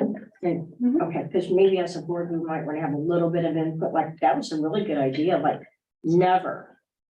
You know, all these Well, I questions are have asked. Just to- remember, every change we make This, does this, cost or money. May I caution that each questions were developed by professionals. Yeah. These are professional counselors, professional people that are in the mental health field that develop these questions. I don't know if I want to be tweaking them. Because they're already. There's, you can say It's not everybody's provided 100% on that yeah. field, though. You know, you can say healthcare professional, that doesn't always mean that they're. Okay, so. Right. these So, are- these What are was the by answer to mental that health- question? mental health. Yeah, mental Can we health, get- licensed counselors, psychologists, the Department of Mental Health. Yeah. They're all part of that process. And I think that's all that I And have. school counselors too. Mr. Deal. No, I just think, it's a great program, especially the fact that it's including or doesn't include first responders and healthcare workers. It's certainly a need in those professions also. And, without being negative to any of the comments, I think we all agree that if the resources don't meet the command, or the demand rather, but that, we have our role to play. And if anybody's concerned about not having enough providers, then, they need to get on the concrete board. They need to find a way to identify more grant money that might be out there. I don't think that that's a negative reflection on this program at all. So, I don't know what the solution to that is going to be, to find more providers out there. I think it's continually being addressed as a need. I know, like we said before, a lot of agencies like the Jefferson Foundation, they have put a lot of energy and funding into getting extra resources in here. I agree. I'd like to continue to see that. And I think this was because providers were part of this development. One of our big providers helped fund part of this, and grant funders saw this as important too. So I think it's something that I hope the more that it's utilized, we will continue to see some positive changes in the schools. We'll continue to see students connected earlier to resources. We'll hopefully see data that helps us get more providers to our area. And I think in the meantime, we've built some incredible relationships and partnerships that are working together to try to get more providers in our. I would imagine you identified providers that you didn't know were available. Yes. And the people that are working with Yes. these students were able to identify providers they Yes. did not realize were there. And that So- was part of it as well. We've never tried anything this way. We continue to see every year, you pull everybody together for a meeting. Same problems were getting thrown up on Post-it notes, same problems were coming up in strategic plans. So we said, let's try to do something. And the other component of the wait list, then if you are desperate, your child needs help, you can identify, well, there's 15 here. This is the lowest wait list I can get in. So I think that Yes. I appreciate what you all have done Yes. for this. This is phenomenal. Well, in all the years I've been in public health, some people may not believe it, but I think a really important barrier to people getting services is knowing what services are out there and how to access them. And that's exactly what this is doing. So, I mean, that's been a huge problem over the years. Thank you. Thank you. Breanne, is there any questions from those who are in the audience that weren't answered? Yes, there are two. Would you like me to read them aloud? One concern relates to student referrals. Is there a danger of pranking or bullying in this area? Are there safeguards built in? Never saw. So that has come up, and again, schools follow their policies and procedures. So, I guess because, sometimes people find bad ways to do bad things. So if a student chose to use this as a way of bullying, I would hope that once that school counselor notices that they're working with that child, then they would follow their school policy and procedure at that time surrounding bullying. We have not been informed that it has been utilized at this point in a way of bullying, but I do understand that things do happen, and that's where schools typically nowadays have very strong policies and procedures surrounding bullying. And that's why it would go to the school counselor and then they would address accordingly. The second question kind of goes with that. Will the counselors be able to report false referrals on an ongoing basis to make adjustments?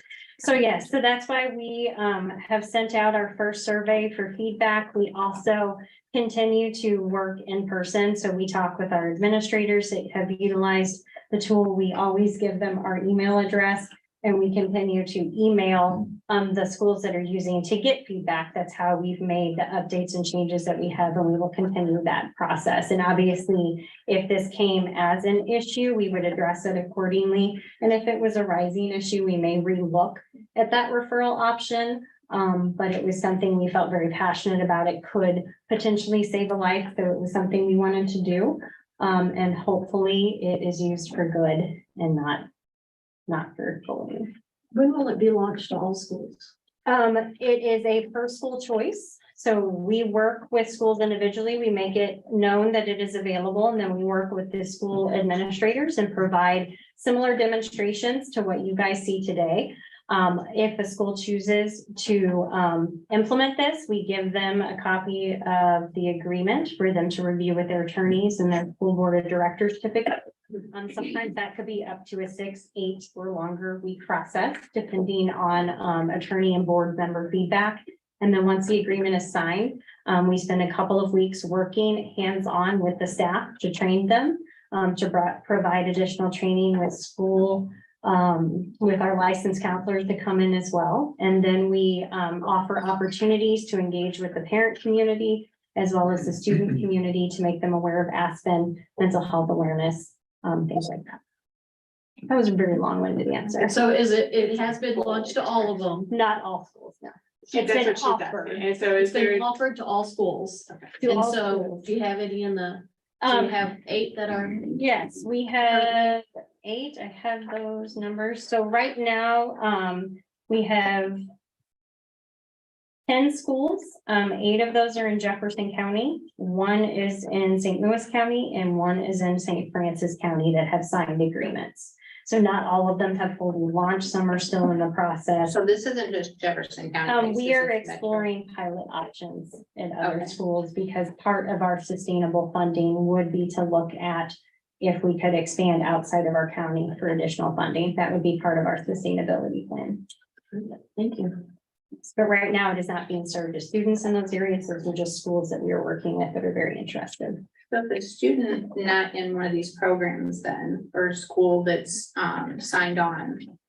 What if they get on there, right, because it's accessible to everybody? Can they make a referral on another kid that's not in the school, that's not in the So program? they wouldn't necessarily have access to the referral piece. The resource directory is live, so they could go on and see counselors in their area, things like that, but they wouldn't have necessarily access to the referral pieces or the school. How do they get access to it? Has to When be the school signs an agreement, we work with the school to provide, their counselors will get special logins after their training, so they have access. Parents are provided the letter with the links, so that they can go in and register, their child, but their school is not open. We don't open, I don't know if Adam can explain this better. We don't open the school on our end until we have an agreement. So then it's still, how would it, a student refer another student? then? If that school is part of Aspen, so if So they would that, still have to go to a counselor then to be able to access a login? so when on the referral option, they could see what schools are Yeah, part of there's a drop Aspen. down that lists Drop-down. all the schools that are active. You can't just, type one in and send it off. It has to be Not freeborn. already gone through the registration process and then it appears on the referral. On that drop down. So the student would have to claim that they're in that school. How do you prove that then? So they wouldn't have access to it is what she's saying. So if the school hasn't signed on and said, ABC school wants to be part of the Aspen program, Right. no one within AB school program has any access to a referral Right. because they're not given any type of referral link or referral code. So that's not an option for them. They can go into the general Right, so if resource. it is in the school, Yes. if it's in the school. how would they get access to the referral system? Say I wanted to refer a student, That's then usually. how the would I go sticker. about? So doing it? yeah, we have QR code stickers and things like that, that a student could utilize to then go in and refer a friend. So again, So they'd almost still have to see a counselor or talk to somebody Yeah, to they get would that, have- right? So they would Yeah, already be Posters reporting it are up in the necessarily. School. if they yeah, wanna and that's just- where the yeah. education and the awareness and the videos and our information that we provide the students. And so for example, I'm a Hillsborough student and my friend goes to DeSoto. When I go to the drop down, DeSoto is an option. So I could put in Jackie Brown. But you would have to have a DeSoto. QR code or have a But yeah, way I to would have to have access. that QR referral. code and know Okay. what I'm, Yeah. have an idea that it exists. when you go on And that is the concern, like how many students are gonna go that far? If you're gonna go to get a QR code to do a referral, you're already gonna be telling somebody why you're doing it. Yes, Right. but yeah, if the school is not part of Aspen, they're not a drop-down option to be able Okay. to refer, if that makes sense. So if we're private, we're gonna be providing that education prior, so that it's not like the kids aren't gonna know that there's a way to do that. Yes. But if I tried to go in and say, I guess if I was using it for ill intention and I wanted to say, my, trying to think of a made-up school, ABC school. Well, if you gotta go through all I that, I'm sure can't, you're yeah, not. can't go in and drop down because ABC school is not a drop down option, so I can't go in and do that anyways. Well, we kept you for an hour and a half, a little more, hour and 45. Was that all? Appreciate all your time, appreciate all your effort. Thank you very Yes, much. thank Thank you. you. Gentlemen, For that thank you. If you wish to leave now, you're more than happy to leave. If you want to stay for the rest of the program, more than happy to do that as well. Really don't want to miss it, I'm sure. Take an opportunity. Yes. All right,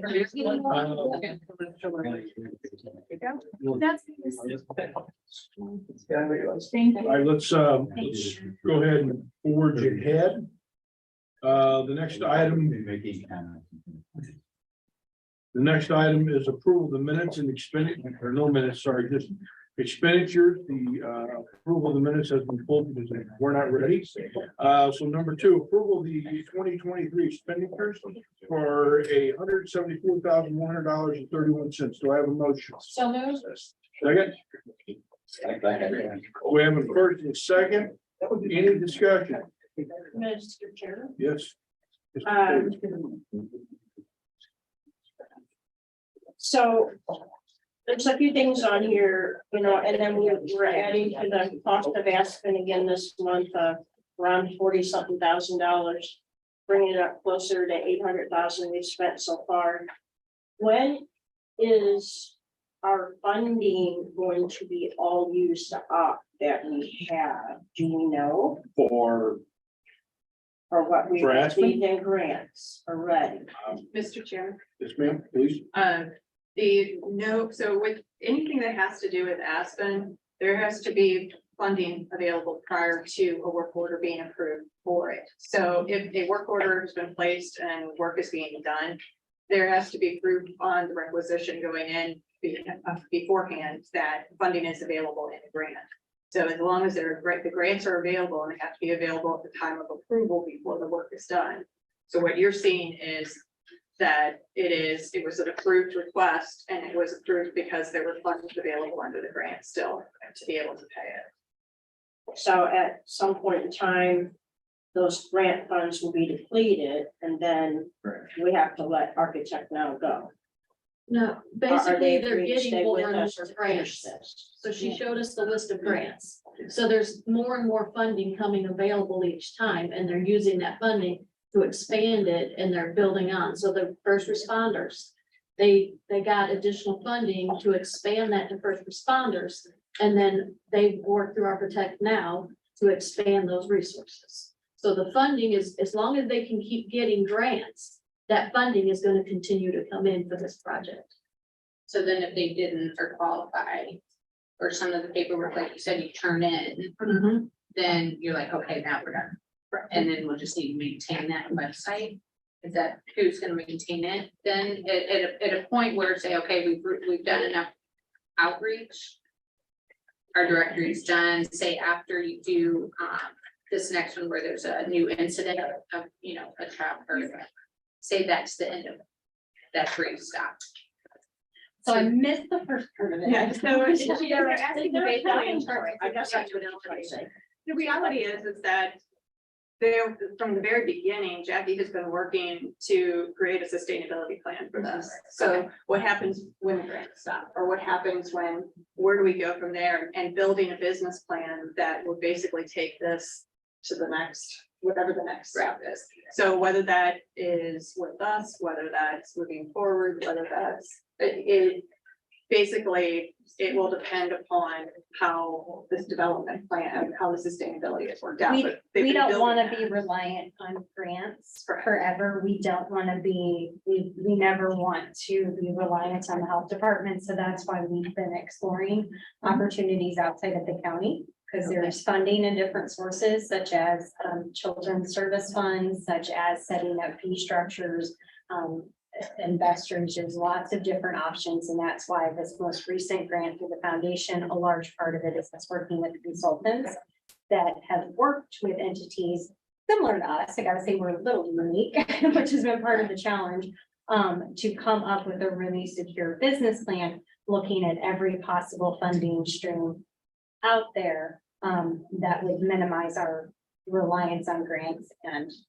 never having. Can we also reiterate what a grant technically is? They have to write specifically what they want to do and what it's going to cost. And then that granting source says, yes, this is something we want to invest in. Here's the money. And then at the end of that grant period, they have to justify every cent they spent on that grant. So it's not that they're taking money from Jefferson County. No, we're bringing money into Jefferson County to build this resource. And it is being analyzed and looked at from every different angle and every penny that's being spent. Oh, no doubt. So that's how a grant works. So it's, And we've had a lot of other programs that are very similar. I mean, the mobile dental, school-based mobile dental program, it's been running for how long? So it started with Almost 20 years. I don't want to get into that, but. Yeah, it started with. a And I grant. guess it's just how it's gonna be maintained after we get Right. to a certain point, or how we Yeah. looked at an end point, and then the taxpayers will need to maintain this vast. I don't think we're gonna get there. We're looking a lot at, the like children's service funds and other opportunities outside of. There are Yeah, funds yes. available so in Jefferson County, there's a children's youth mental health tax fund. So So- some of those funds, sorry, We're getting off topic. Yeah, We're sorry. we're going into the weeds to a different direction. sorry. Okay, so now we answered the question. Hold on, question was about how much money was in the grant and where we at with the grants. I think we answered that question. Hold on, so, you have another question? Yes, so, there was $41,890 spent DLX Enterprises COVID-19 drive-through testing tents. Correct, We need to know what that is, Mr. Chairman. Mr. Chairman. Yes, ma'am. So I had asked for further information on that, and as I figured that would probably get a question.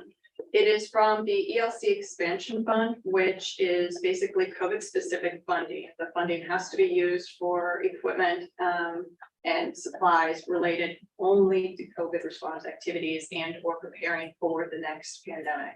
So in pulling the invoice for that, it would appear that just examples of some of it, there were two large, these are not small tents. These are the large drive-through tents that are utilized at testing sites that basically have the side panels on them. You can fit a big truck through them.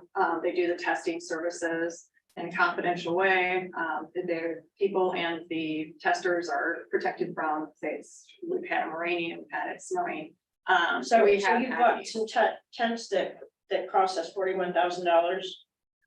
The total cost that includes charges for shipping and handling, it includes the panels, it includes the tents and the equipment itself. Yes, tents are not Or inexpensive. future COVID related. Could be for anything. You It could could use be. it for any type of activity. I thought all of our COVID grant stuff was spent. No, ma'am. How do we know what's left with it? How do we, I thought it was all spent. I thought we said that in a meeting before. Now, How do we what know we, what's left? I apologize. I'm just trying to think how to explain. So there are funds that we've received from previous contracts that are still in place. They may be multi-year contracts. So they were put into place in 2020, 2021, or 2022 and have carried through.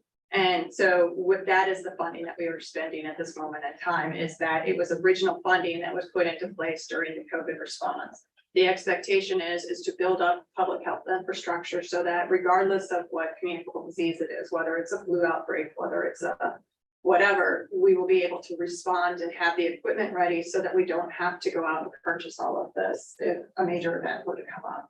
So Mr. Chairman, Yes. I mean, I'm kind of like, wow. I mean, why didn't we just wait and spend that money if we need it? Well, okay, so part of emergency preparedness is to be prepared. Well, You don't want to wait till I get that, but your house is on fire I get to that, put the but water on it. You But- want the sprinkler system in place. So I'm gonna ask. are we gonna lose the 41,000 if we don't spend it? How about that? That's the question. Of course you'll lose the money. Yeah. The feds will take So the is money that- back. So is that what it is? It's Okay, like the ARPA funding. So We don't let's- spend it. okay, They'll pull it back. okay, so we're gonna go on. Okay. I'm noticing the legal expenses are very low this month. I don't think we've gotten them all. We have a little bit right here. It looks like Aspen $1,800, super low, never saw anything this low since I've been here. Thurman Howell, Weber Cinco, so that's Mr. Derek Goods firm, Thurman firm was brought in for $650. All these are like, where's the rest of the legal fees for this month? For this So, past month? Mr. Chairman, the legal fees I asked in terms of the legal bills showing, and these are the only legal bills that we received within the time frame that is reported on this. So anything between April 1st and April 30th is what is reported on this report. Any invoices received outside of those time periods are paid outside of those time periods. So they would be probably either get on them next month. Because it's super low, which I like. I love to see super low. That's good. Let's keep it that way. The next thing,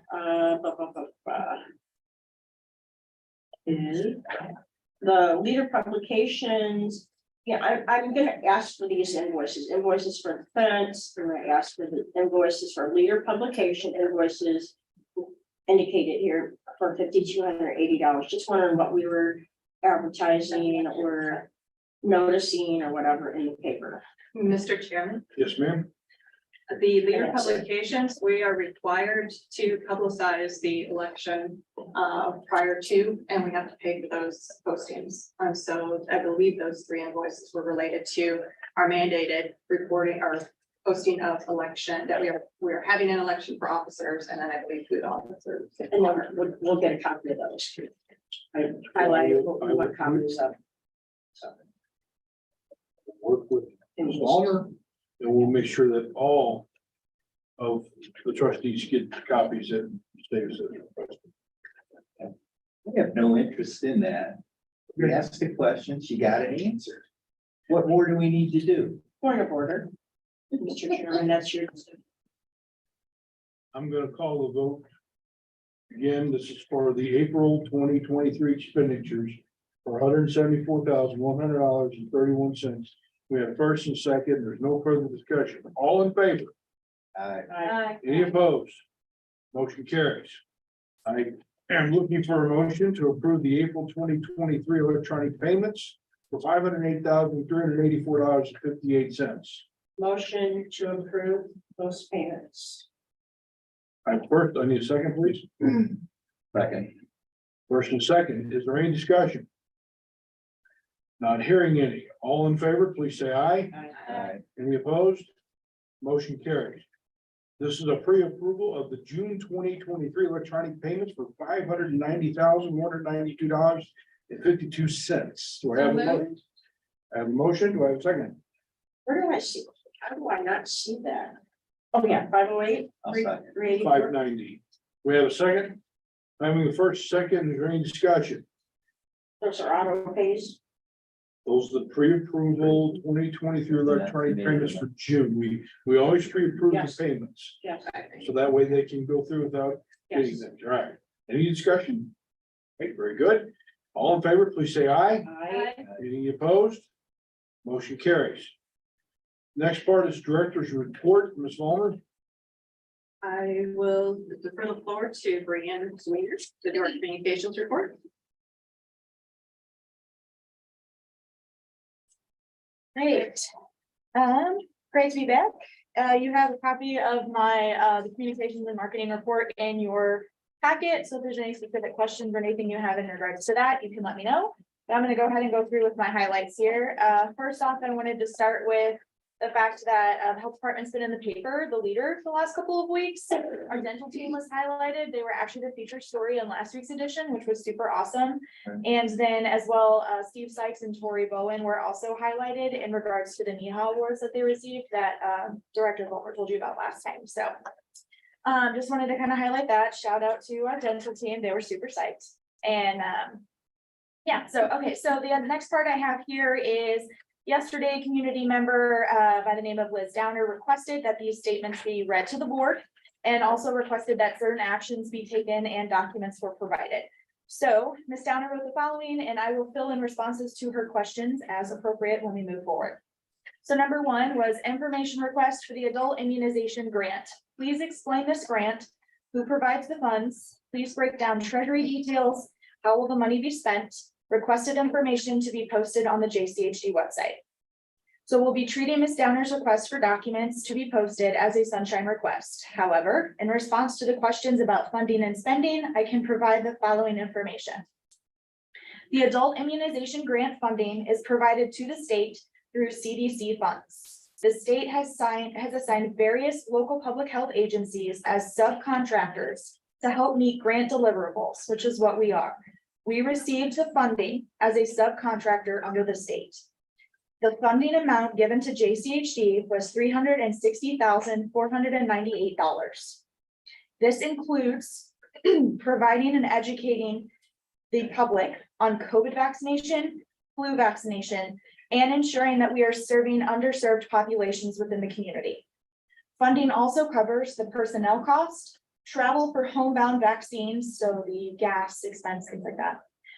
Software costs for electronic health records, which were part of the contract, marketing and education, as well as support for mass vaccination clinics. Second, information requests for the lead campaign. Please explain details regarding the campaign. Where does that originate? Who provides the funds? Please break down treasury details. How will the money be spent? Requested information to be posted on the JCHD website. We will be treating Ms. Downer's request for documents to be posted as a sunshine request. However, in response to the questions regarding the origination of the campaign and how the money is spent, I can provide the following information. We received notice of this funding in 2019 from the EPA, which is the Environmental Protection Agency. This funding works as a reimbursement, which means the funder lets us know how much we are allowed to spend in order to meet the grant deliverables. In the fiscal year covering 2021, the amount that we were eligible to utilize and not to exceed was $297,993. So again, this is a reimbursement system. So they say, this is what we're going to give you. We perform the grant duties and submit for reimbursement. This funding covers personnel costs for our staff who perform the home assessments, the health education, and the case investigations. The funding also covers health education items, including campaign materials such as educational printing, educational giveaways. I apologize, Tina. I apologize. I know I had it turned down. And community event attendance. Number 3, please explain about the 16 lead point of care tests. Where can I find the specifications for these tests and their uses? We will be treating Ms. Downer's request as a sunshine request and providing her the documents accordingly. Number 4, regarding the COVID-19 page on the JCHD website, I request an update to this page. Currently, the website states for how to protect yourselves and others, the following information. Get vaccinated against COVID-19 and wear a mask. These are number 1 and number 2. Ms. Downer wrote, these suggestions are obsolete. Please remove these statements from the website. Please remove all suggestions on the website for the COVID-19 shots, especially for young children. May I please suggest that JCHD do recent research on vaccinations, including flu vaccinations. There are plenty of resources that are not government funded. The VAERS website is part of the Health and Human Services Division. I included a recent report. VAERS is the Vaccine Adverse Event Reporting System put in place in 1990. It is a voluntary reporting system that has been estimated to account for only 1% of vaccination injuries. It was put in place in order to monitor reactions. For your information, please read aloud. In the state of Missouri, as of May 12, 2023, age range 6 months to 5 years old, hospitalized 3, 12 to 18, died 1, life threats 5, perm disabled 5, hospitalized 31, myocarditis 5, anaphylaxis 2. All ages died 281, life threats 243, perm disabled 257, hospitalized 1,388, myocarditis 5, anaphylaxis 34, miscarriage 33. Total state reports 13,881. End quote. So, as a public health department and as a healthcare provider, we follow CDC and Missouri Department of Health and Senior Services guidance and recommendations. So this is pertaining to the information that's on our website on how to protect yourselves and others. So we follow CDC guidance and Missouri Department of Health and Senior Services guidance and recommendations for all health topics, including COVID. Vaccination is the best prevention method available to prevent COVID-19 infection and or the severity of disease. Per CDC and MDHSS guidance, JCHD recommends and provides COVID vaccination for all residents who are eligible. Relating to the VAERS data, VAERS or other online VAERS or other vaccine safety monitoring systems are often used incorrectly and sometimes deliberately in order to spread misinformation and disinformation. VAERS and other similar systems allow anyone to submit reports of vaccine injury or side effects. These claims do not have to be verified, meaning that they contain unverified reports. After claims are made, the government health experts perform investigations to determine whether reported injuries or side effects were actually due to vaccines. This is why only official government reports and peer-reviewed scientific studies should be trusted. So the best way I had it to explain was this is the tattle box in the kindergarten classroom. Any kid can put down that any other kid has done something, but the teacher has to look into it. Number 5. What is the best point of what is the point of the JCHD pushing vaccinations? Can you supply a treasury report regarding the amount of money spent on vaccinations and money that is received for a vaccination quota? We will be treating Ms. Downer's request for documents as a sunshine request. However, vaccination is one of the top 10 achievements in public health. Vaccines have greatly reduced diseases that once routinely harmed or worse babies, children, and adults. People all over the world, including the United States, still become seriously ill or even die from diseases that are vaccine preventable. Vaccinations are one of the many tools that help prevent illness, promote health and well-being, and protect public health. At JCHD, we provide education and awareness to the community about vaccinations so the public can be informed and make decisions for themselves and their families. We provide accurate, updated information regarding all vaccinations, both those required and recommended. We answer patient and public questions, and then we provide vaccines for one main purpose, to protect the public health in Jefferson County. Number 6, Ms. Downer states, as mentioned in the April 2023 report, Aspen coordinator, JCHD, PIO, and community partners are planning the development of a short video with information about the Aspen program to help inform parents. Question, will this video completely outline the Aspen terms of service and the JCHD notice of privacy practices as an informed consent acknowledgement? So that is a video that we are working with. It will have components of it.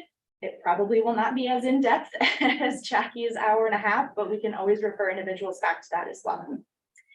Number 7, can you please read aloud the Aspen terms of service and the JCHD notice of privacy practices?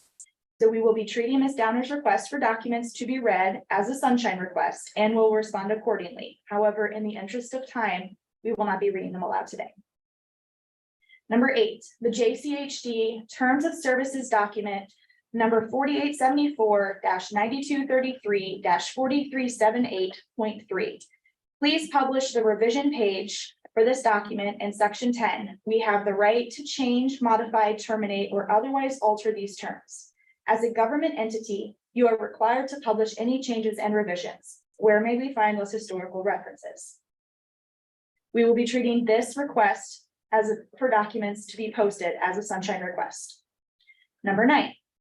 Ms. Downer states, in section 12, disclaimer of warranties and limitation of liability, certain state laws, including the laws of the state of New Jersey, may not allow limitations on implied warranties or the exclusive or limitation of certain damages as set forth in this section 12.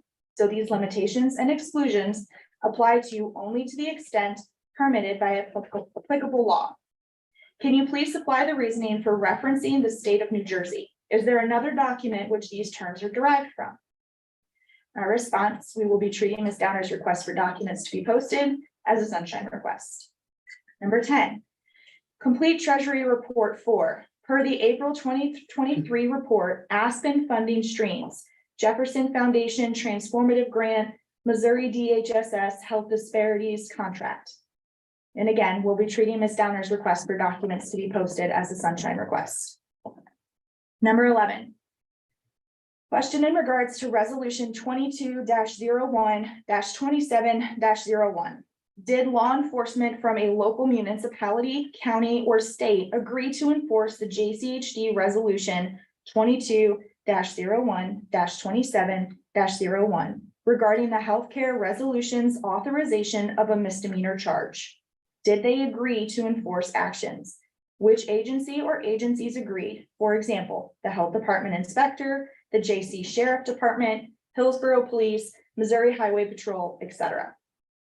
In response to these questions, we never had to reach out to any law enforcement agency to enforce this resolution. Rumors regarding enforcement actions are just that, they're rumors. JCHD did not seek judicial or law enforcement assistance in enforcement of its resolutions during COVID. Number 12, please read aloud on record, resolution 22-01-27-01. This resolution is posted on our website and has been since its voting of approval. In the interest of time, I will not be reading it out loud. Number 13, historical documents for JCHD. I request a time when I can view those in person. All revisions and records are open to the public. So the response to that is that I will be following up with Ms. Downer to determine what documents that she wishes to inspect, so I can get some clarification. And then we will provide all available documents in accordance, with Sunshine Policy. Those were our pieces. When you were saying you're gonna post it, or is it? Thank you.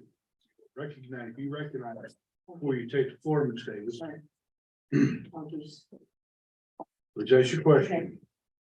Forgot what it is, I'm sorry, but Something posted to the website. is it gonna be posted to the website Which one are you talking about? for the public to see rather than just provided to Ms. Downer? The resolution? All those things. Okay, You so said the resolution, posted. so the resolution's already on the website. Yes. The individual pieces that she has requested, because they're being treated as a sunshine request, will be sent to her. Because she has requested those specifically that way. So if it's something that we already have on the website, which a couple of these do fall into that category, they're available for anyone to get at any time. But since she was the individual who put in the sunshine request, she will be the individual that receives those documents. Does that make sense? Will she be charged for this? That is outside of my realm of control. I assume per our sunshine law or sunshine policy, based on sunshine law, that there is a charge that is accrued. Okay, can the board be notified of what that charge will be if it's determined? I do not know that policy. That's not my purview. that would not be anything the board should be involved in. That's already set in policy. Any other questions? I have one. Yes, ma'am. And she asked her question. Okay. Go ahead.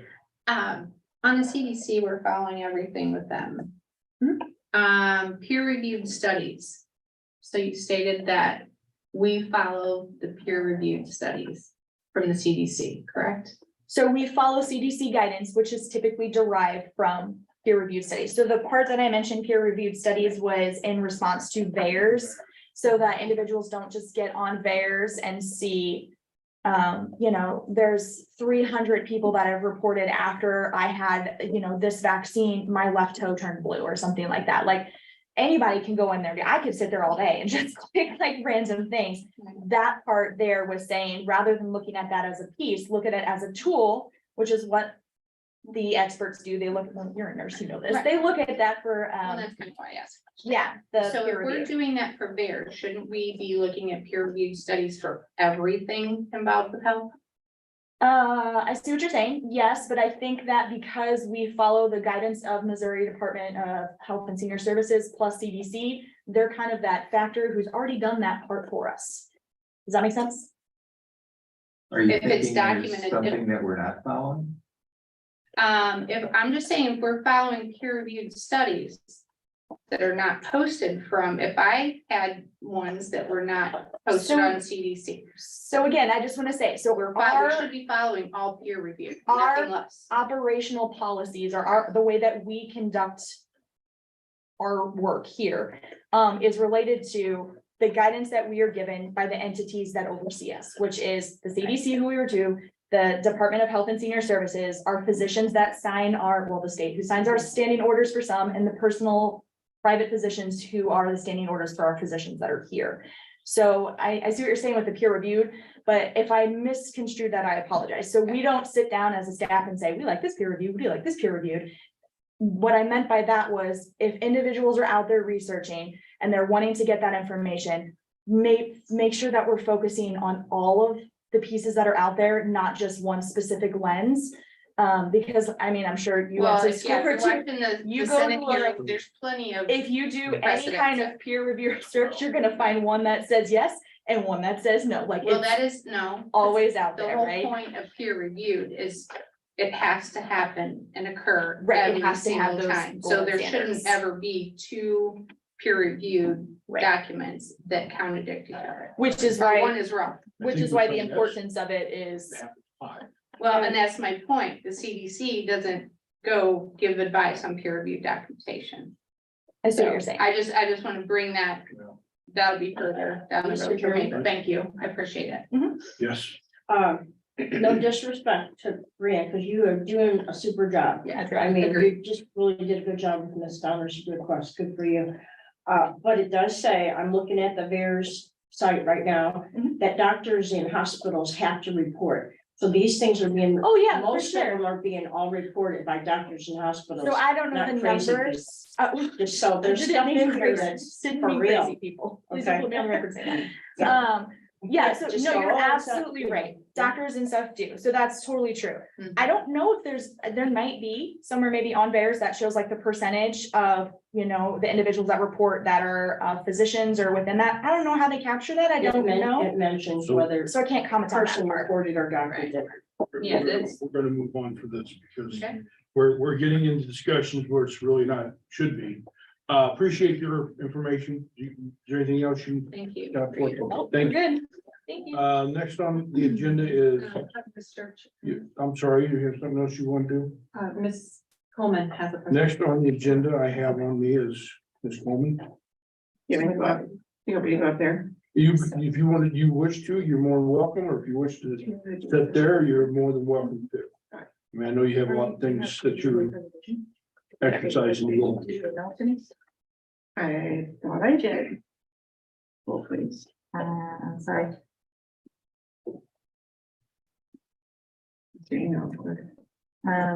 Just send it to, Brianne, BRIANNE.CW90ER. Just for help up or. Yes. Your mouth.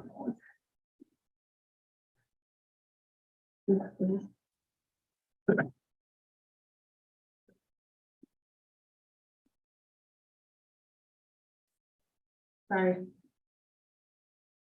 I didn't pull this up prior, that was my bad. I got it on my computer, but that probably would mess with. Yeah, Go on yeah, there. It's gonna be easier to just do it this way. I can use my personal email because I don't have my work email.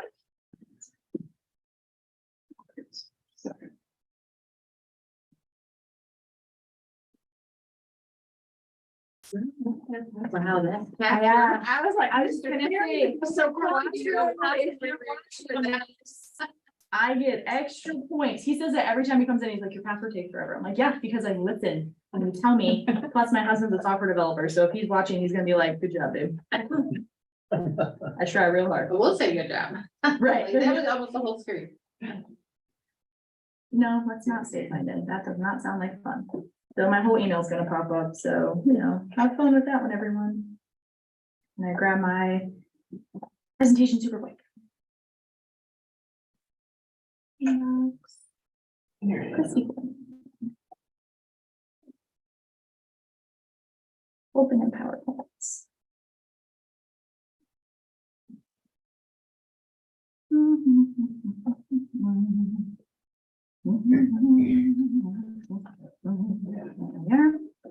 All right, so I'm just gonna run it from here. Okay. So. 3. There you go. There you go. Thank you. Go ahead to the next one.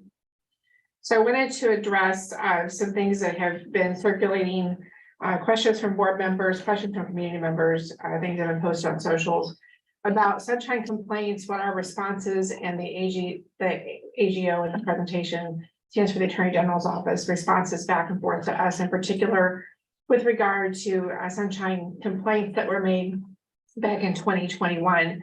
I wanted to also discuss the AG's position on public comment and our position on public comment as well. Next slide, please. So back in July of 2021, the department was subjected to multiple complaints filed with the AG's office. We did not know how many at that time. The AG's office requested that we respond to general allegations, but never provided us with the actual complaints whenever they requested responses. So we requested the actual complaints from the Attorney General's office so that whenever we gave responses, we could give responses that were particular to the complaints that the office was reviewing. Whenever we received the responsive documents from the Attorney General's office, which is to say the individual complaints that were filed, many were duplicative and many were from the same complainants. We did, however, provide written explanations and responses to every allegation that was made in those complaints. I want to be very clear that the health department has never been ordered by the Attorney General or any court to change its bylaws, change its meeting format, or to provide exempted documents. Next slide, please. So on July 15th, 2021, we received this letter. I just screen grabbed things so that. What's this? I'm sorry, Ms. Davis, I have. We received a request to respond to a complaint regarding the way that we approved our amended bylaws. Here's page 1 of the letter, page 2 of the letter, asking that we provide a written response to the allegations by July 29 of 2021. Also, they sent us a sunshine request for copies of meeting notices, agendas, and meetings minutes where we did discuss the bylaws. Next slide, please, Brian. This is the end of the letter. I segmented it up so that you'd be able to read it on the screen, so the public that is watching on the screen would be able to read the text here. But basically, this is the form letter that the Attorney General's office sends out whenever they're looking for responsive documents from a public entity. I responded on July 16th, 2021. I provided all of the documents that they asked for. I asked them also to consider this to be a request under the Sunshine Law for a copy of the complaint at issue that was received by their office. The next slide is just a continuation. I sent an outline, next slide, please, Brian, containing 7 bullet points as to the process that we used to approve the new bylaws back in December of that year. And also let them know that there were certain times that we discussed those bylaws in closed session because they contained attorney-client privileged communications. By the way, these emails, some of these emails have been provided to the board members upon request. So this is not the first time that we've addressed this, but I think it's important considering all the misinformation that is out there for the public to see the communications back and forth from the health department itself. So the next page there, next slide, please. So upon the Attorney General's receipt of our response, the health department reiterated that we had that sunshine request outstanding to obtain the actual complaints. Casey Lawrence of the Attorney General's office provided the complaints that gave rise to that July 15, 2021 letter, which again referenced only a single complaint. On July 26th of 2021, I requested to talk to the Attorney General's office regarding meeting format, location of meetings, and training. I did speak with the Attorney General's office on July 26th. I spoke with Brian Earl. He sent me this email following our telephone call. During that communication, we talked, at this point, we were still, we were not open for the meetings here. We were live streaming them. We were having Zoom availability. We were talking about what would be the best way, because it was an unprecedented situation, to start letting people physically appear back in the building to have meetings. I talked to him about the fact that we had prepared to do closed circuit television. And we did set that up for at least one meeting I know of. We had for overflow in the event that we had individuals that could not fit in here. He said that was a great idea. I said that we would continue to live stream the meetings, even though we didn't have physical capacity, or we weren't at physical capacity in this room. So we would continue to live stream the meetings. He said that was a great idea. Again, not required. It's something that we voluntarily do every month. And basically let me know that we were on the right track as far as reopening our meetings for physical attendance by the public.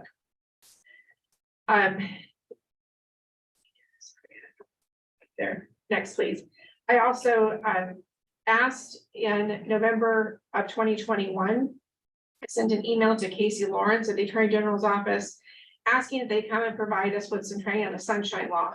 We asked for in-person training as opposed to Zoom training so that way we could ask questions. This request went unanswered. I made the request on the phone when I talked to them in July. I reiterated the request in November of 2021. I got no response as to times to set up that training. The next thing we got was the December 1st, 2021 letter. This was sent to us, and notice that it says this letter concerns numerous complaints submitted to the Attorney General's office. But if you'll recall, whenever they sent us the request for information in July, they referenced one complaint, and it was simply about the bylaws. We would never have known what the other complaints were that this letter references had I not sunshined all of the complaints from the Attorney General's office. So this is the letter. It's been much circulated, but I want to pay attention to the next slide, please. This bullet points out the 5 areas that it thought that we could potentially be in violation of the sunshine law. Next slide, please. It says, after extensive investigation, our office concludes that these allegations are supported by evidence and many are likely meritorious. Now, just so the board and the public is aware, if the AG believes that there is a violation of the sunshine law, the AG does have enforcement power through the courts. The AG's office never took such action with courts.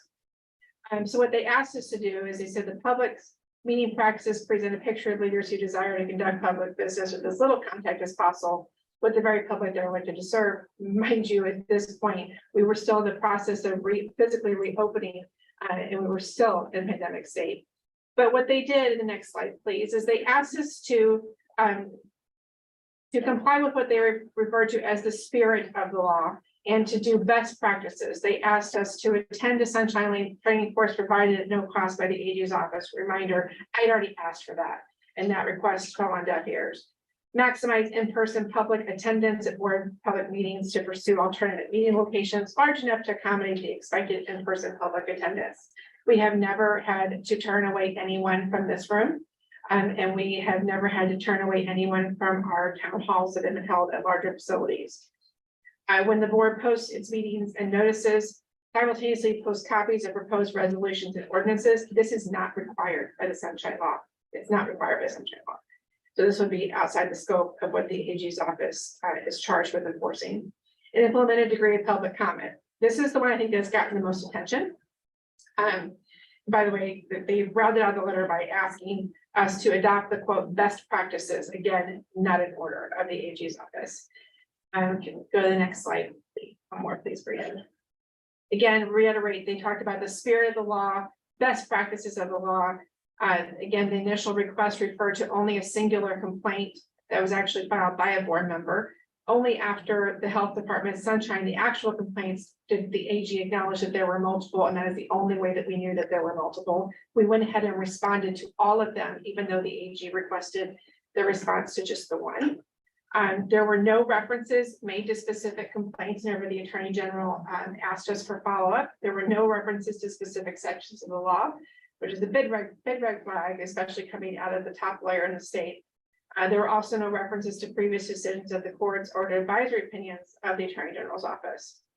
So on December 2nd, 2021, I let Jason Lewis at the Attorney General's office know that we received their correspondence and reiterated that we had already requested sunshine training months ago to no avail to educate board members on what the sunshine law does, and more particularly what it does not require. We have since had training by members of DHSS on 2 occasions for the board as to what the sunshine law requires.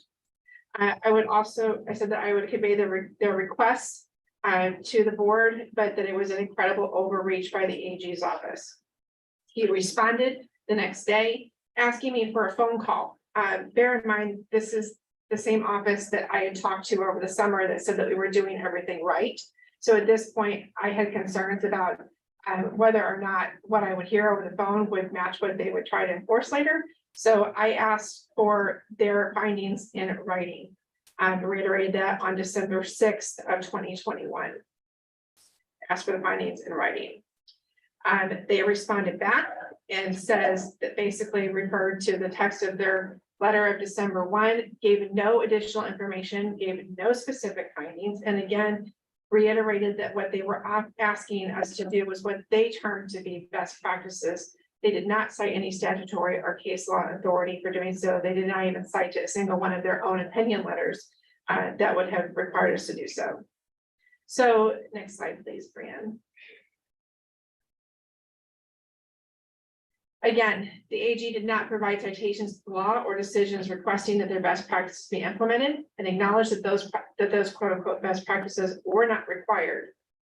We did not respond to the AG. We were not ordered to respond to the AG.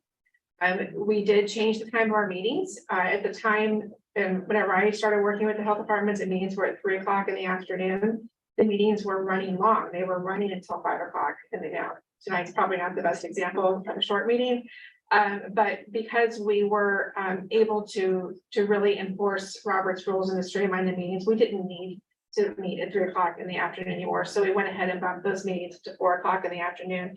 We also were hopeful that that would allow for more public to be able to attend.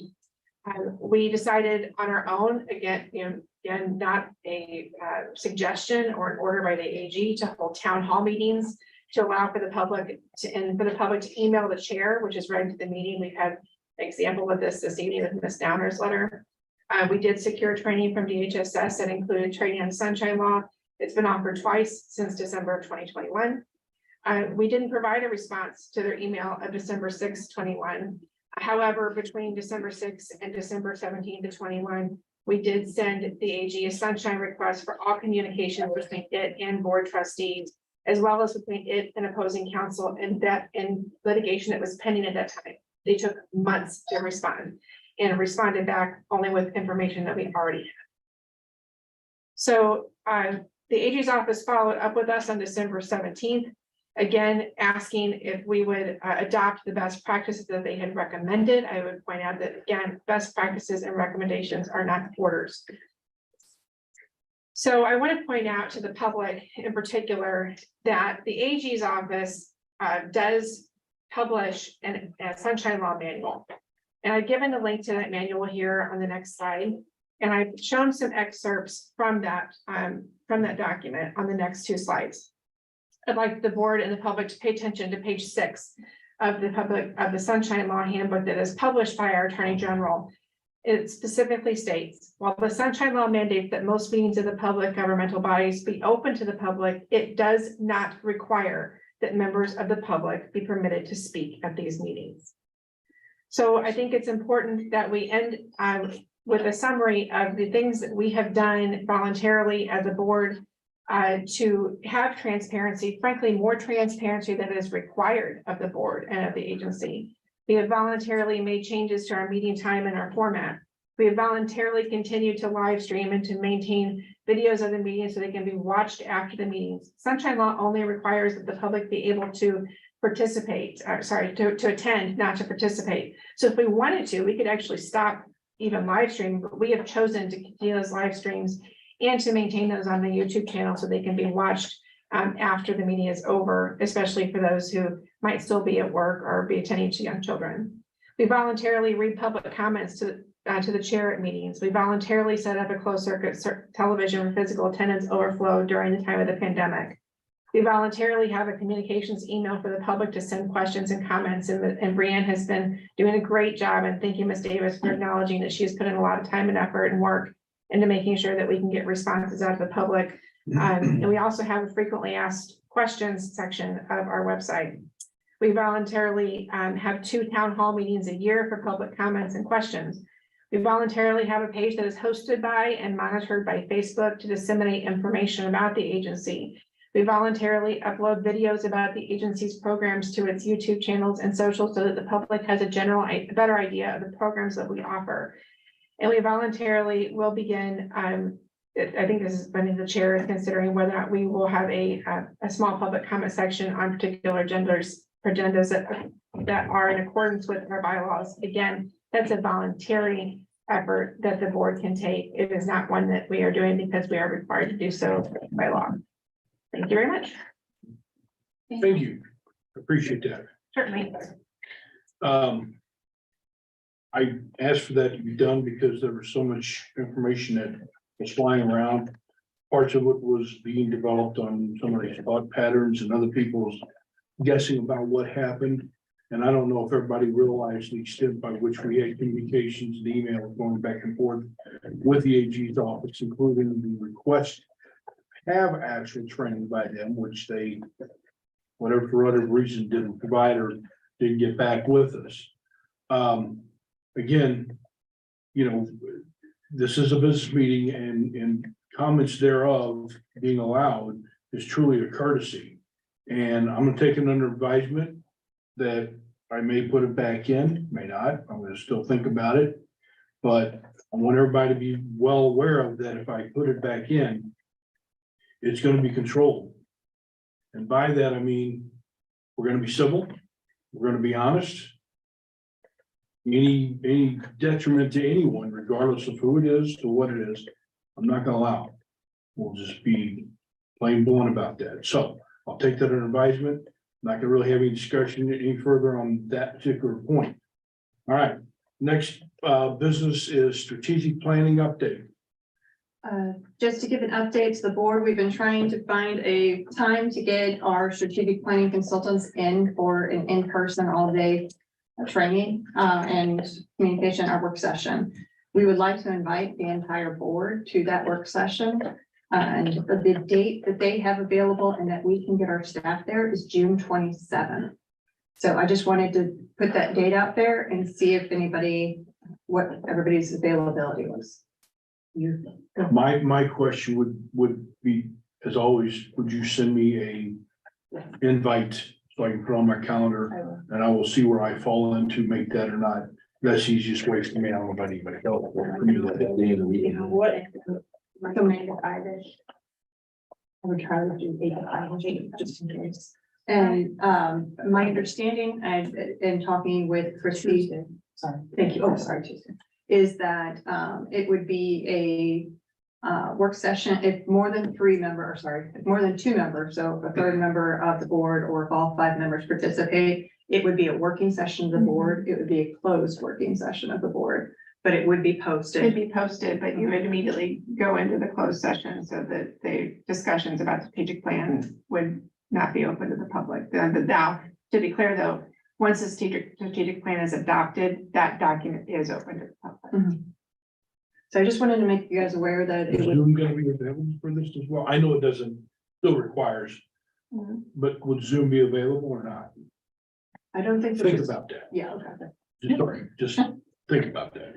That So may be easier for some of us to attend by Zoom, depending on what's going on, just laying it out. All right. Oh, you mean attendance by Zoom, not For the board member. for the board or board? Is that what you're? For the board to attend the meeting.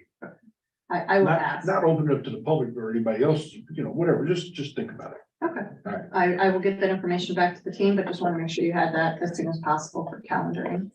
And that's all I have, sir. All right, the next order of business is to inform everybody that the town hall, if they didn't know it, is gonna be June 15th. 2023, I believe that is a Thursday, 6 p.m. This was done to make sure that we could accommodate all the trustees that wanted to attend. Right, so mark your calendars, June 15th, 2023, 6 p.m. All right. Mr. Chairman, Yes, ma'am. back to that meeting, June 27 at what time? I would mark the entire day, 8 to 5 or 8 to 5:30. I'll send a meeting invite. They're gonna send a Correct. meeting We'll invite have, out. once we have an agenda from the strategic consultants, then I can let you know firm times, but I've asked the staff to mark out the entire day. A strategic planning session takes a long time to get through, especially if you're trying to do it all in one day. All right, the next part of business is something that I've added, and this is future discussions presented from any of the trustees, for the trustees only. I'm limiting it to 3 because I don't want us to clog things up where other business of the director and so forth may be needed to have. And I have with 2 members. So if somebody brings up and says something like, hey, I want to discuss the Tootsie Rolls, I gotta have another board member say, yeah, let's do that, because then I have a first and second for the next meeting for discussion. Does that make sense to everybody? No? Okay. What are you talking about? So if is there some future discussion point? If there's some discussion we should have to bring forth at the next meeting. Okay, So that's what it's about. So whatever it may be, I want to be able to have that open, so you don't have to, you know, it eliminates you emailing me, trying to get all this done, because now we have a month to prepare for whatever information we need to Awesome get idea. together for whatever we're gonna talk about, but I need to have 2 board members that are okay with doing this to move forward, so there's some consensus to at least have a discussion on it, whether we vote on, whatever happens with that information. All right, so I don't know if there's any this week. and you're saying there's a limit of 3? Yes, I just want to keep the 3 the different. 3 different topics. In one meeting? Yeah. For the next meeting? Yeah. Okay. You know, That's awesome idea. Thank you, Mr. Chairman. so I'm gonna move on. I'm presuming there's not any at this time because there was something new I threw out, Mr. but Chairman. again, just don't, hold on, don't beat it up and don't, I you will. know, This abuse is it. important Yes, stuff. ma'am. Okay. What may I do for you? Due to my being censured, my attorney submitted, some sunshine requests and, I'd like to submit them myself and get them produced. And, I don't want to have to pay a lot of money. I'm a volunteer and, you know, I'm being accused, Well- whatever. I wanna, there's information we'd like to see. Mr. Peg, may I address the legality of that? Yes, ma'am, please. So the board is aware, Ms. Davis's attorney submitted a sunshine request for a voluminous set of documents that were retrieved, and then per policy, the attorney was advised that the board, that the documents were ready for retrieval upon payment of the required fee. Ms. Davis then emailed the board or emailed Mr. Peg and the COR and demanded that the documents be provided free of charge because they were for her defense against the censure action, which is a matter of particular and personal to her. Under the board bylaws, you are prohibited under the conflict of interest provision of the bylaws to use your board position for any personal or partisan gain.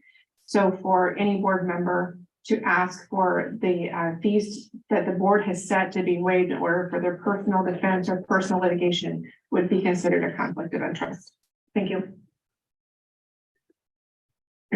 Mr. Chairman, I do not agree with that. Okay, Ms. Davis. No, it's not for any personal gain. It's, we would like to see who said what in regards to me being censured during that period of time.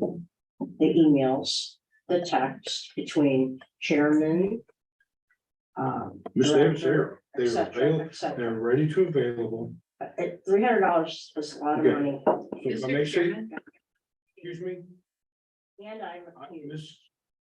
Davis, I'm going to explain this as easy as I can.